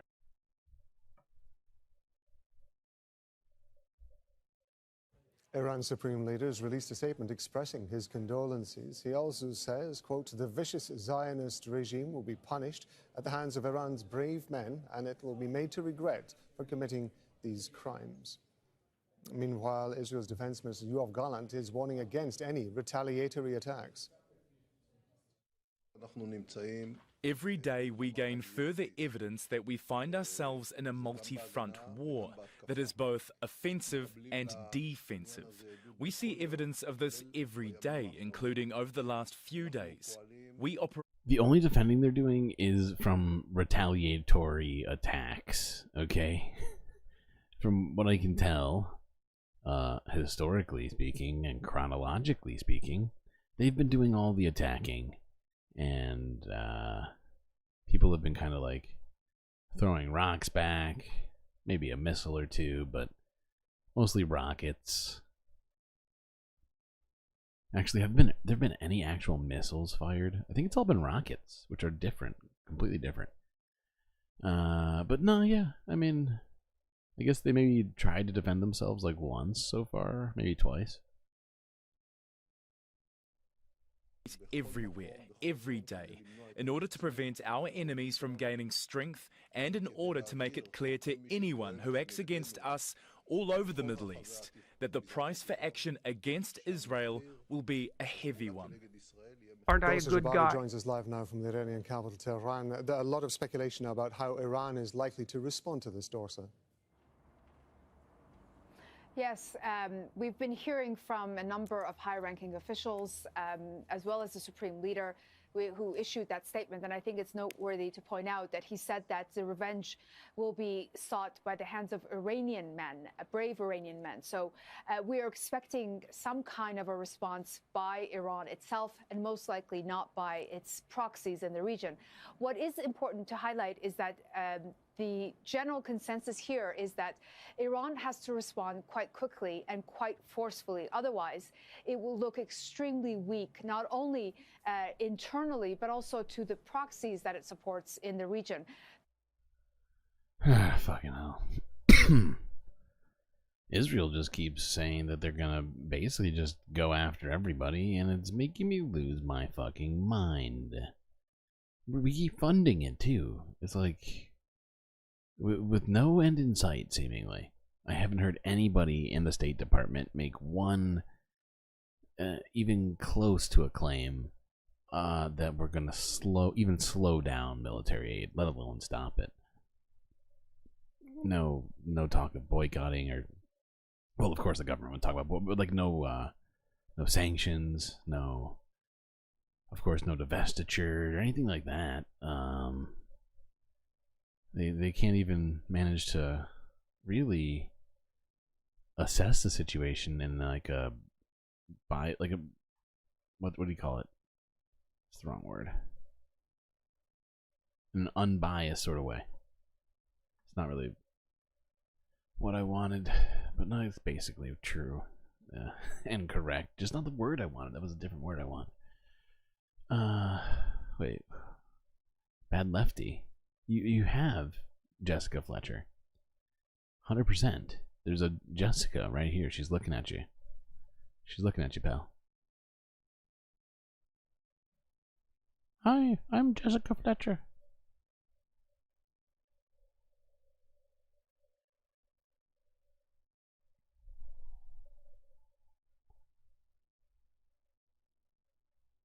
Was that good ventriloquism or ventriloquy? What ventriloquism? I think that's the word. I gotta stop trying to think of words right now, especially irrelevant ones. My brain is broken today. I did not get enough sleep. That's number one. That's my number one problem right now. I was woken up rudely today by a loud kerfuffle outside of the space station. Fucking hell. Okay. Moving on. Israel's military chief admits misidentification led to strikes that killed aid workers. Fucking hell. Last night, 7 employees of the World Central Kitchen were killed. WCK is an organization whose people work across the globe, including in Israel, to do good in difficult conditions. The IDF works together closely with the World Central Kitchen and greatly appreciates the important work that they do. The IDF completed a preliminary debrief. I want to be very clear. Oh, good night, PB. I see you. I see you. Hold on, I gotta go back. Debrief. I want to be very clear. The strike was not carried out with the intention of harming WCK aid workers. It was a mistake. I don't know how you would strike vehicles covered in WCK stickers and not think you'd hurt WCK workers. It's a weird sort of logic that I'm unfamiliar with. That followed a misidentification. It was a mistake and a misidentification, even though they were given the coordinates ahead of time. Workers. It was a mistake that followed a misidentification at night during a war in a very complex conditions. It shouldn't have happened. The initial findings were just presented to me here in the Southern Command. I also visited the new Humanitarian Command Center that we established today to improve the way we coordinate aid distribution in Gaza. We will continue taking immediate actions to ensure that more is done to protect humanitarian aid workers. This incident was a grave mistake. Israel is at a... They've said mistake like multiple times now. I'm going to point this out. By saying mistake and by, well, beyond that, they've accepted responsibility regardless of whether or not they want to claim no knowledge or mishap. You know, there was no fucking like Hamas hiding behind them.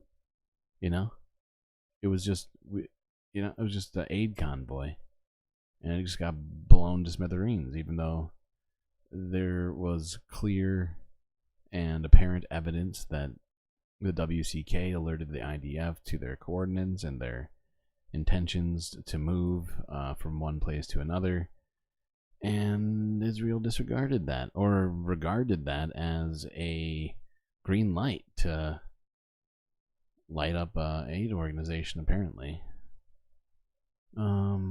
Anyway, let's move on to discussing some more stuff here. Actually, hold on. I've done this in the reverse order. Why did I do this way? Hold on, chat. I gotta move one video around. Reset this. Malignant narcissism. You think that's the problem? Yeah, kind of. I think maybe like on like a societal level almost. Putin can still be a bad guy at the same time as Western media lies about the war in Ukraine. Yeah, that's true. They're not mutually exclusive.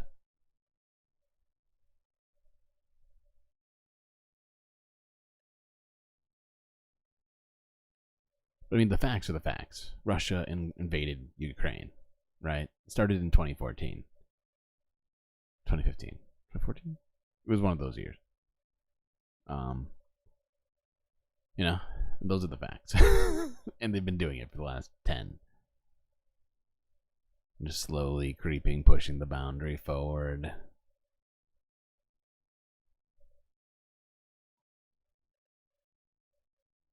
That much I think we can all agree on. Okay. This next video is, wait, Democracy Now! Boom. 15 hours ago, war machine out of control. Israel keeps attacking aid workers on Gaza, as Gaza faces famine. I need my glasses. Where the fuck are my glasses, dude? I am struggling today. My eyes are tired.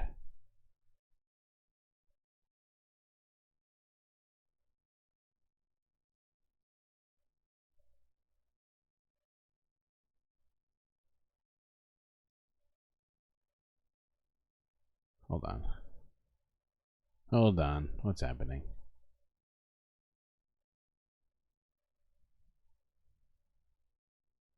Yeah. Whoops. Unintentional foul.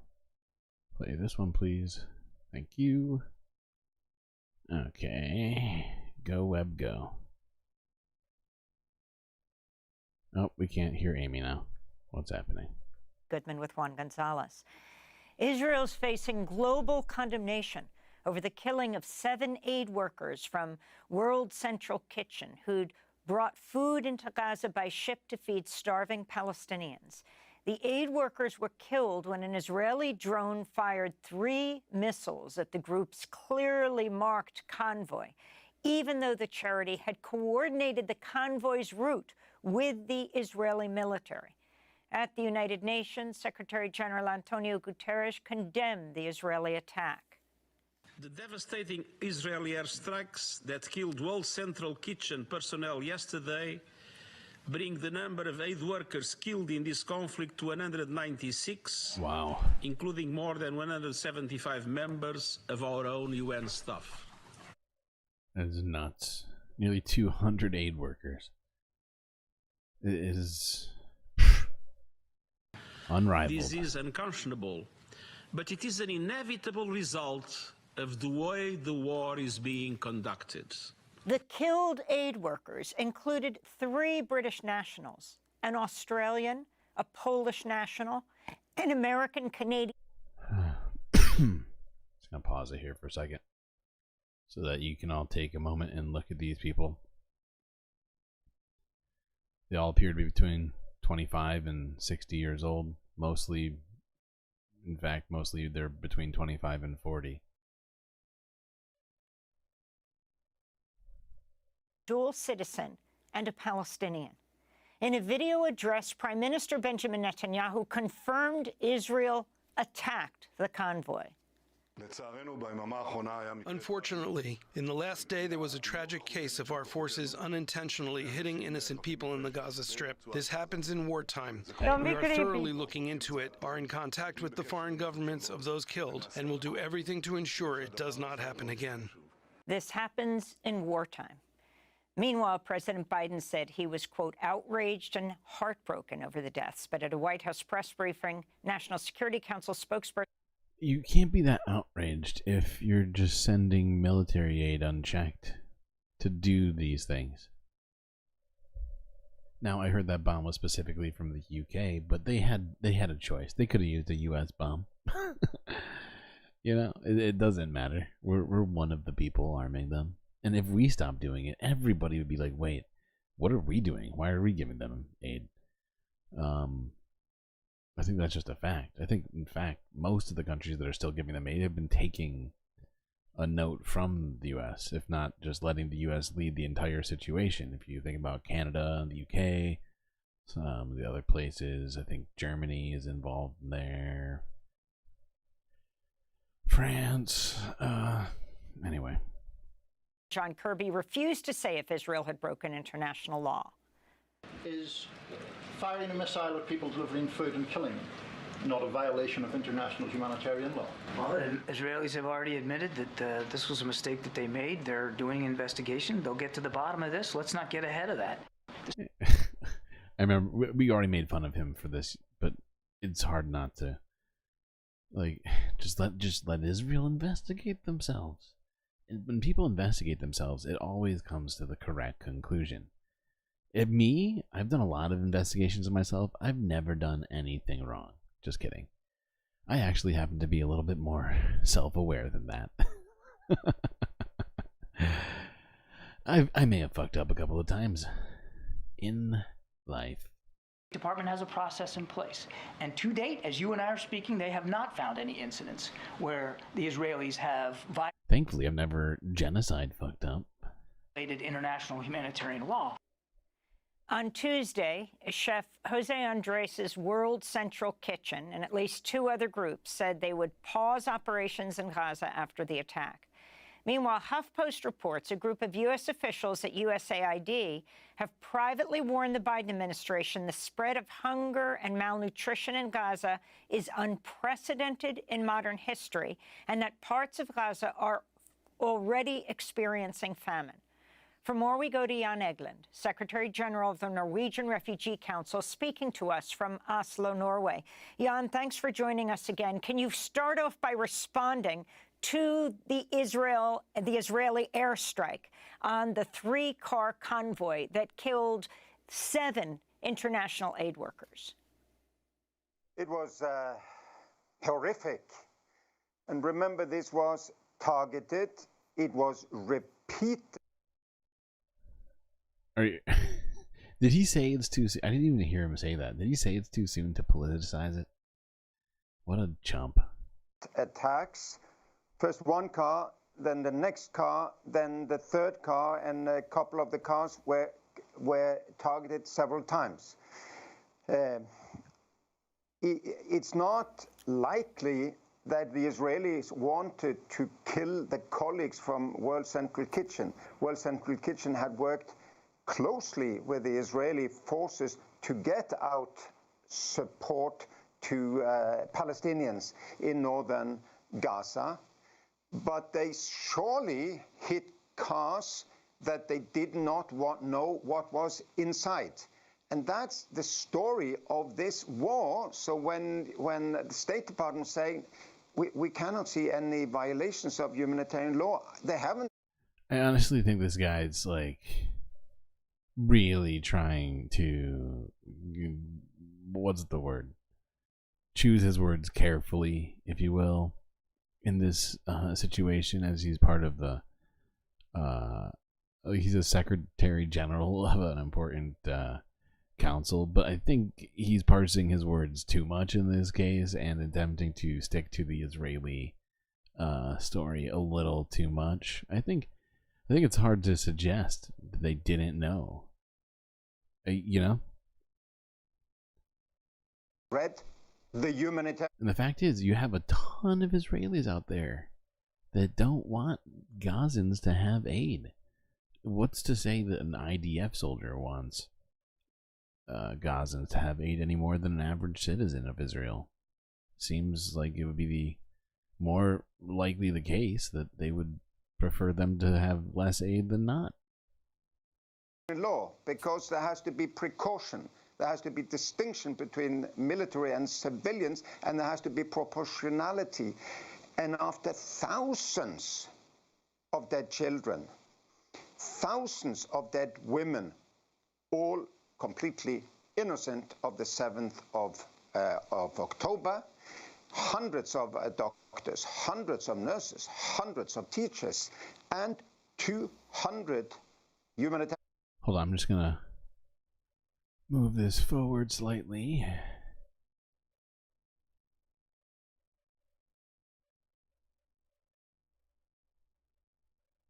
Sick of hearing this guy's douchey voice.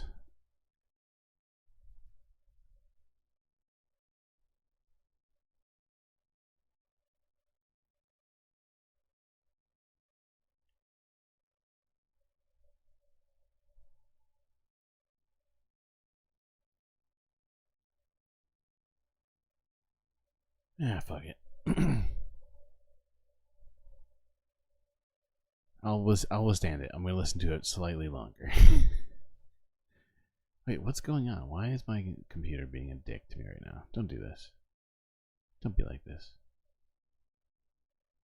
Don't be like this. What's with the eyes? Why are you eyesing me? Is something happening right now that I'm unaware of?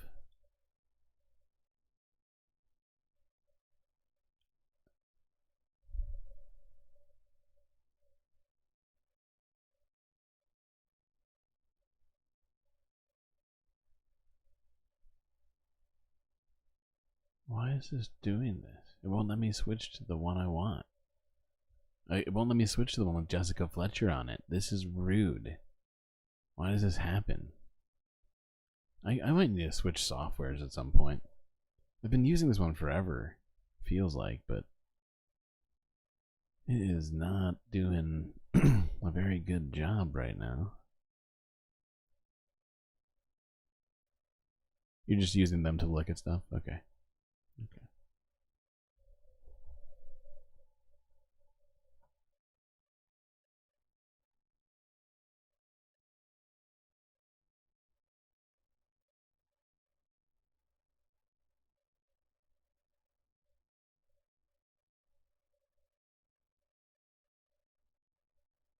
Well, I don't know. It won't let me switch back. It literally will not let me switch back right now. This is so annoying.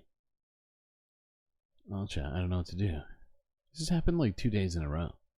You get like 2.5 hours in and then shadow banned. My computer is the friend that gets all psyched up to go out with you, but then decides they're too tired to go once you've gotten ready. Yeah. Or like halfway through, like you're out at the bar and then they're like, no. Oh, fuck you, computer. Although I do feel like it's partly the software, and I might be asking too much of it too. I like try and get, there's a lot of stuff happening that, I don't know. Maybe I'm testing the limits of some of these things. It's also partly the fact that this computer isn't brand new.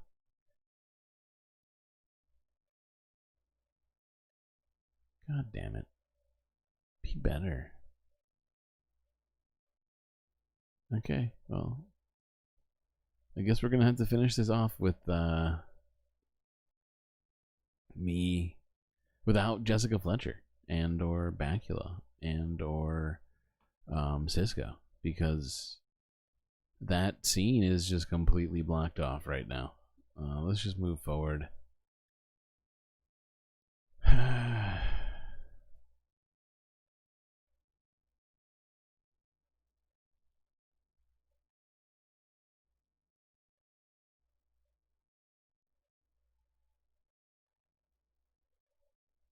This is with Daniel. Let's look at Daniel Levy here on Democracy Now! Why can't I hear now for some reason? I'm Amy Goodman with Juan Gonzalez. This is Democracy Now!, democracynow.org, The War and Peace Report. I'm Amy Goodman with Juan Gonzalez. Press freedom groups are denouncing plans by Israel to ban the award-winning TV network Al Jazeera. On Monday, Israeli lawmakers passed a bill allowing for the temporary banning of foreign broadcasters they deemed to be a national security threat. Israeli Prime Minister Benjamin Netanyahu wrote on social media, quote, Al Jazeera harmed Israel's security, actively participated in the October 7th massacre, and incited against Israeli soldiers. It's time to remove the bullhorn of Hamas from our country, he tweeted. Al Jazeera, which is funded by the Qatari government, is the most widely viewed. And we talked about this, and this is a serious threat to Palestinians. And, you know, fact is, if Israel wants to claim to be a democracy in any effect, they gotta stop shutting down news organizations, killing journalists and things like that. It's the sort of thing usually you don't associate with democracies. Network in the Arab world is one of the few outlets to have reporters inside Gaza. Mohammed Mawad, The managing editor for Al Jazeera's Arabic channel denounced Israel.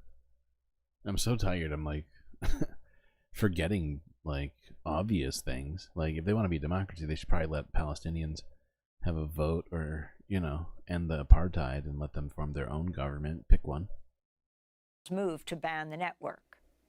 This move, alleging Al Jazeera of siding with the terrorists, is baseless. It's alarming. Our work is we upheld the highest standards of journalistic professionalism. Al Jazeera has been there in Israel and in the Palestinian territories, covering the war from both sides. Our work is corroborated and has been corroborated by so many outlets around the world. The fact that we are on the ground, covering from the field, giving voice to the voiceless, bringing this account which is not available on any other outlet, having correspondence covering from North Gaza, reporting on... Oh, so you and my computer are one and the same. You too are the sort of friend who gets all psyched up to go out and then's like, but the couch is looking so good.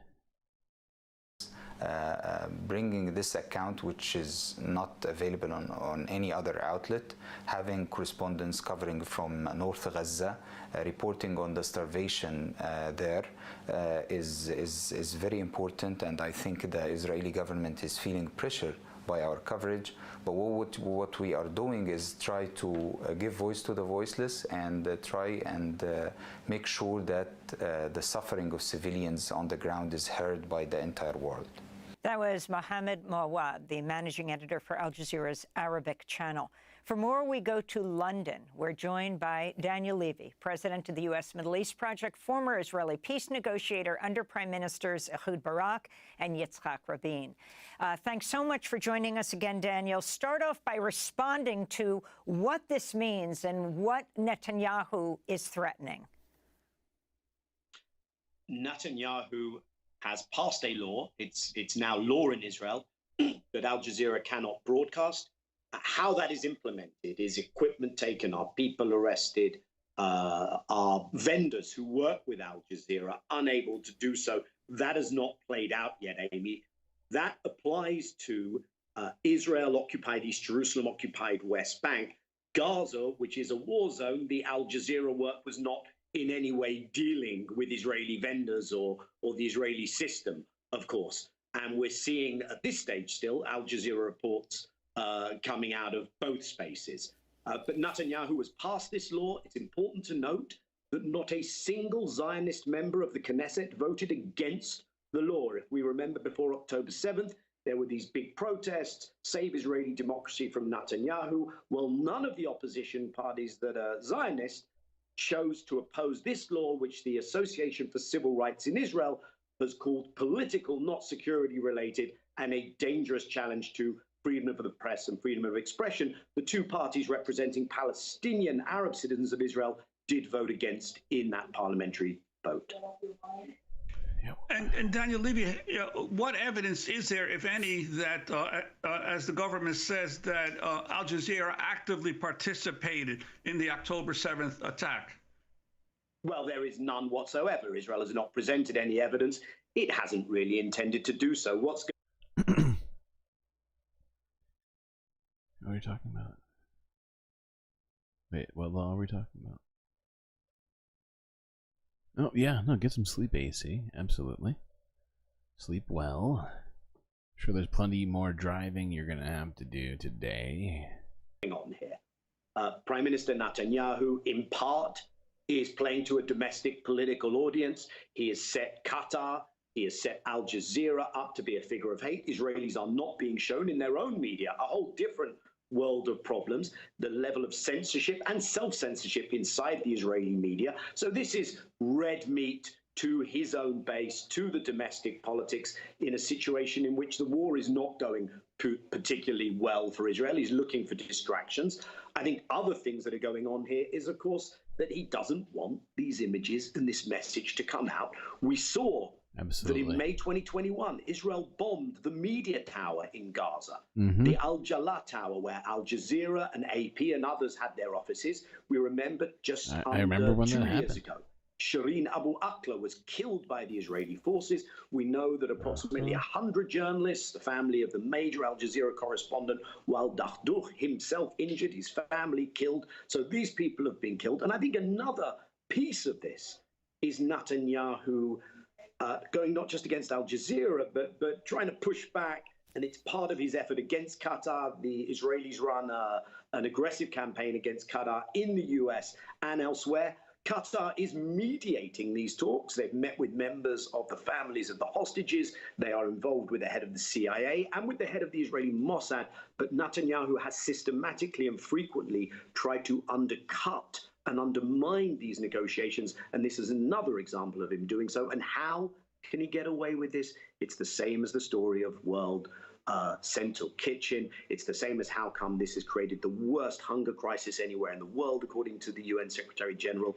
The number of Palestinian civilian deaths, UN workers, aid workers, because he can get away with it, because the United States, his major backer and defender, continues to provide the arms and the weapons, the latest including 2,000-pound bombs. Yeah, 100%, Daniel. We're going to listen to more of this. Nobody is free until we're all free. Yes, I like that sentiment.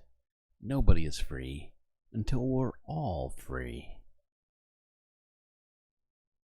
Okay, Daniel. I So wish, your comment on this? I kind of wish this interview goes on for like 15 minutes, or like 20 minutes, 30 minutes. Daniel Levy is just so good. I think the U.S. should cut off the arms flow to Israel. I mean, this is very significant coming from you. You're an advisor to past prime ministers. You're a peace negotiator under 2 prime ministers of Israel. Do you think the U.S. should cut off the arms flow? I think it depends, Amy. If the administration want to continue to see civilian deaths at an astronomical scale, a humanitarian catastrophe unparalleled, more than 3 times the number of children, according to Save the Children, killed in this conflict in Gaza, as are killed in every conflict around the world in an entire year. If they want to continue to see that level of destruction, if they want to continue to see US complicity in that, the US violating the provisional measures of the International Court of Justice, the US being the prime violator of international law rather than its upholder, then go ahead and continue to provide those offensive, destructive, horrific weapons. If, by contrast, the US wants to be within the law and wants to end this war, and by the way, to successfully advance the negotiations to get a ceasefire and to get the hostages out, if that's the goal of the Biden administration, stop telling me you're heartbroken. Stop telling me this is so sad. You know, I just realized, I'm just looking it over. This has got to be him, right? Yeah. I don't know how I never knew this, but Daniel Levy used to serve in the Israeli Defense Forces. And then left. That's crazy. We're talking to the Israelis. They should do it differently. Let's work out how to do Rafah. Stop telling me that Netanyahu is a problem. You're the problem, because you're the enabler, you're the facilitator every single day that you continue to back this horrendous war, which is tragic for Palestinians, and I would argue doing nothing to advance Israeli security either, in fact, quite the opposite, and which now risks a broader regional escalation and conflagration after the latest provocation in Syria by Israel.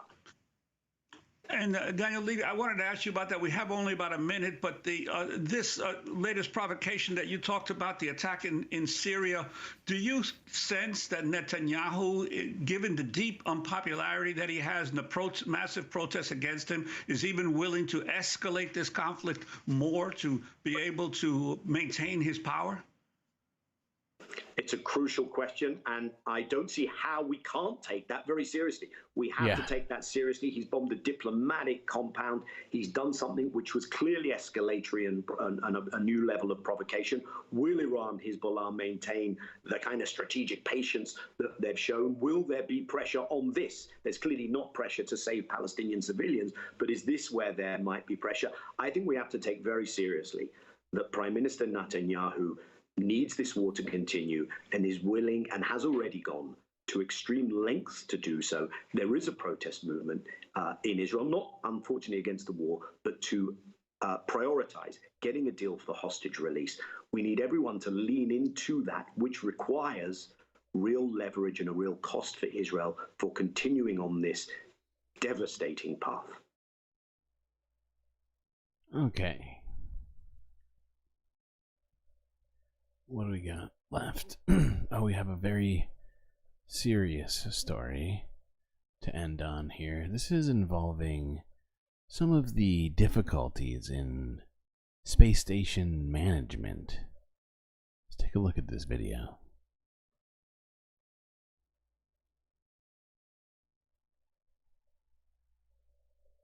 Okay.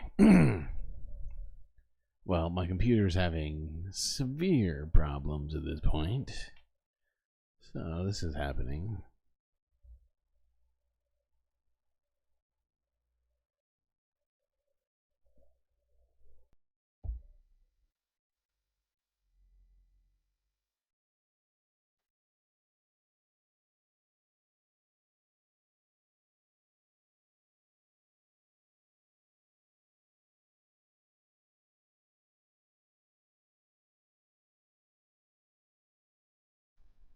Well, it would appear that we've come to another end to a day's journey through the abyss. Hope you all enjoyed the stream so far, and I'll keep trying to bring you more of what we all need to be looking at. Oh, good God, I'm losing my mind. Staring into the abyss every single day. Feels like it's melting. That's it. That's it for me, Streamlord here. Till I see you next time. You stay classy, Galactic Stream Nation.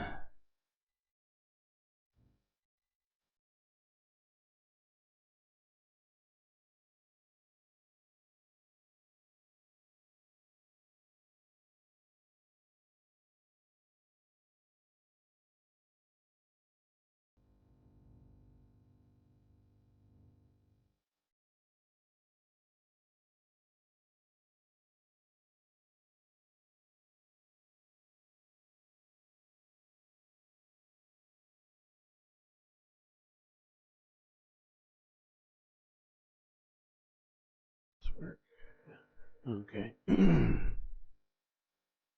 Can't forget this. These are your galactic patrons. They've all made the most galactic decision possible and decided to support me, Streamlord. For $3 a month on Patreon, you too can help produce this show. Like these individuals here in front of you. Gabby, Goth Dogs, Aaron W., The Anti-Corporatist, Vincent Morales, and Pitchfork's Dragon.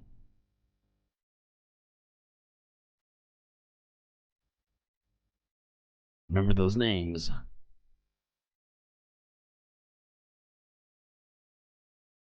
Heroes in the war against doom.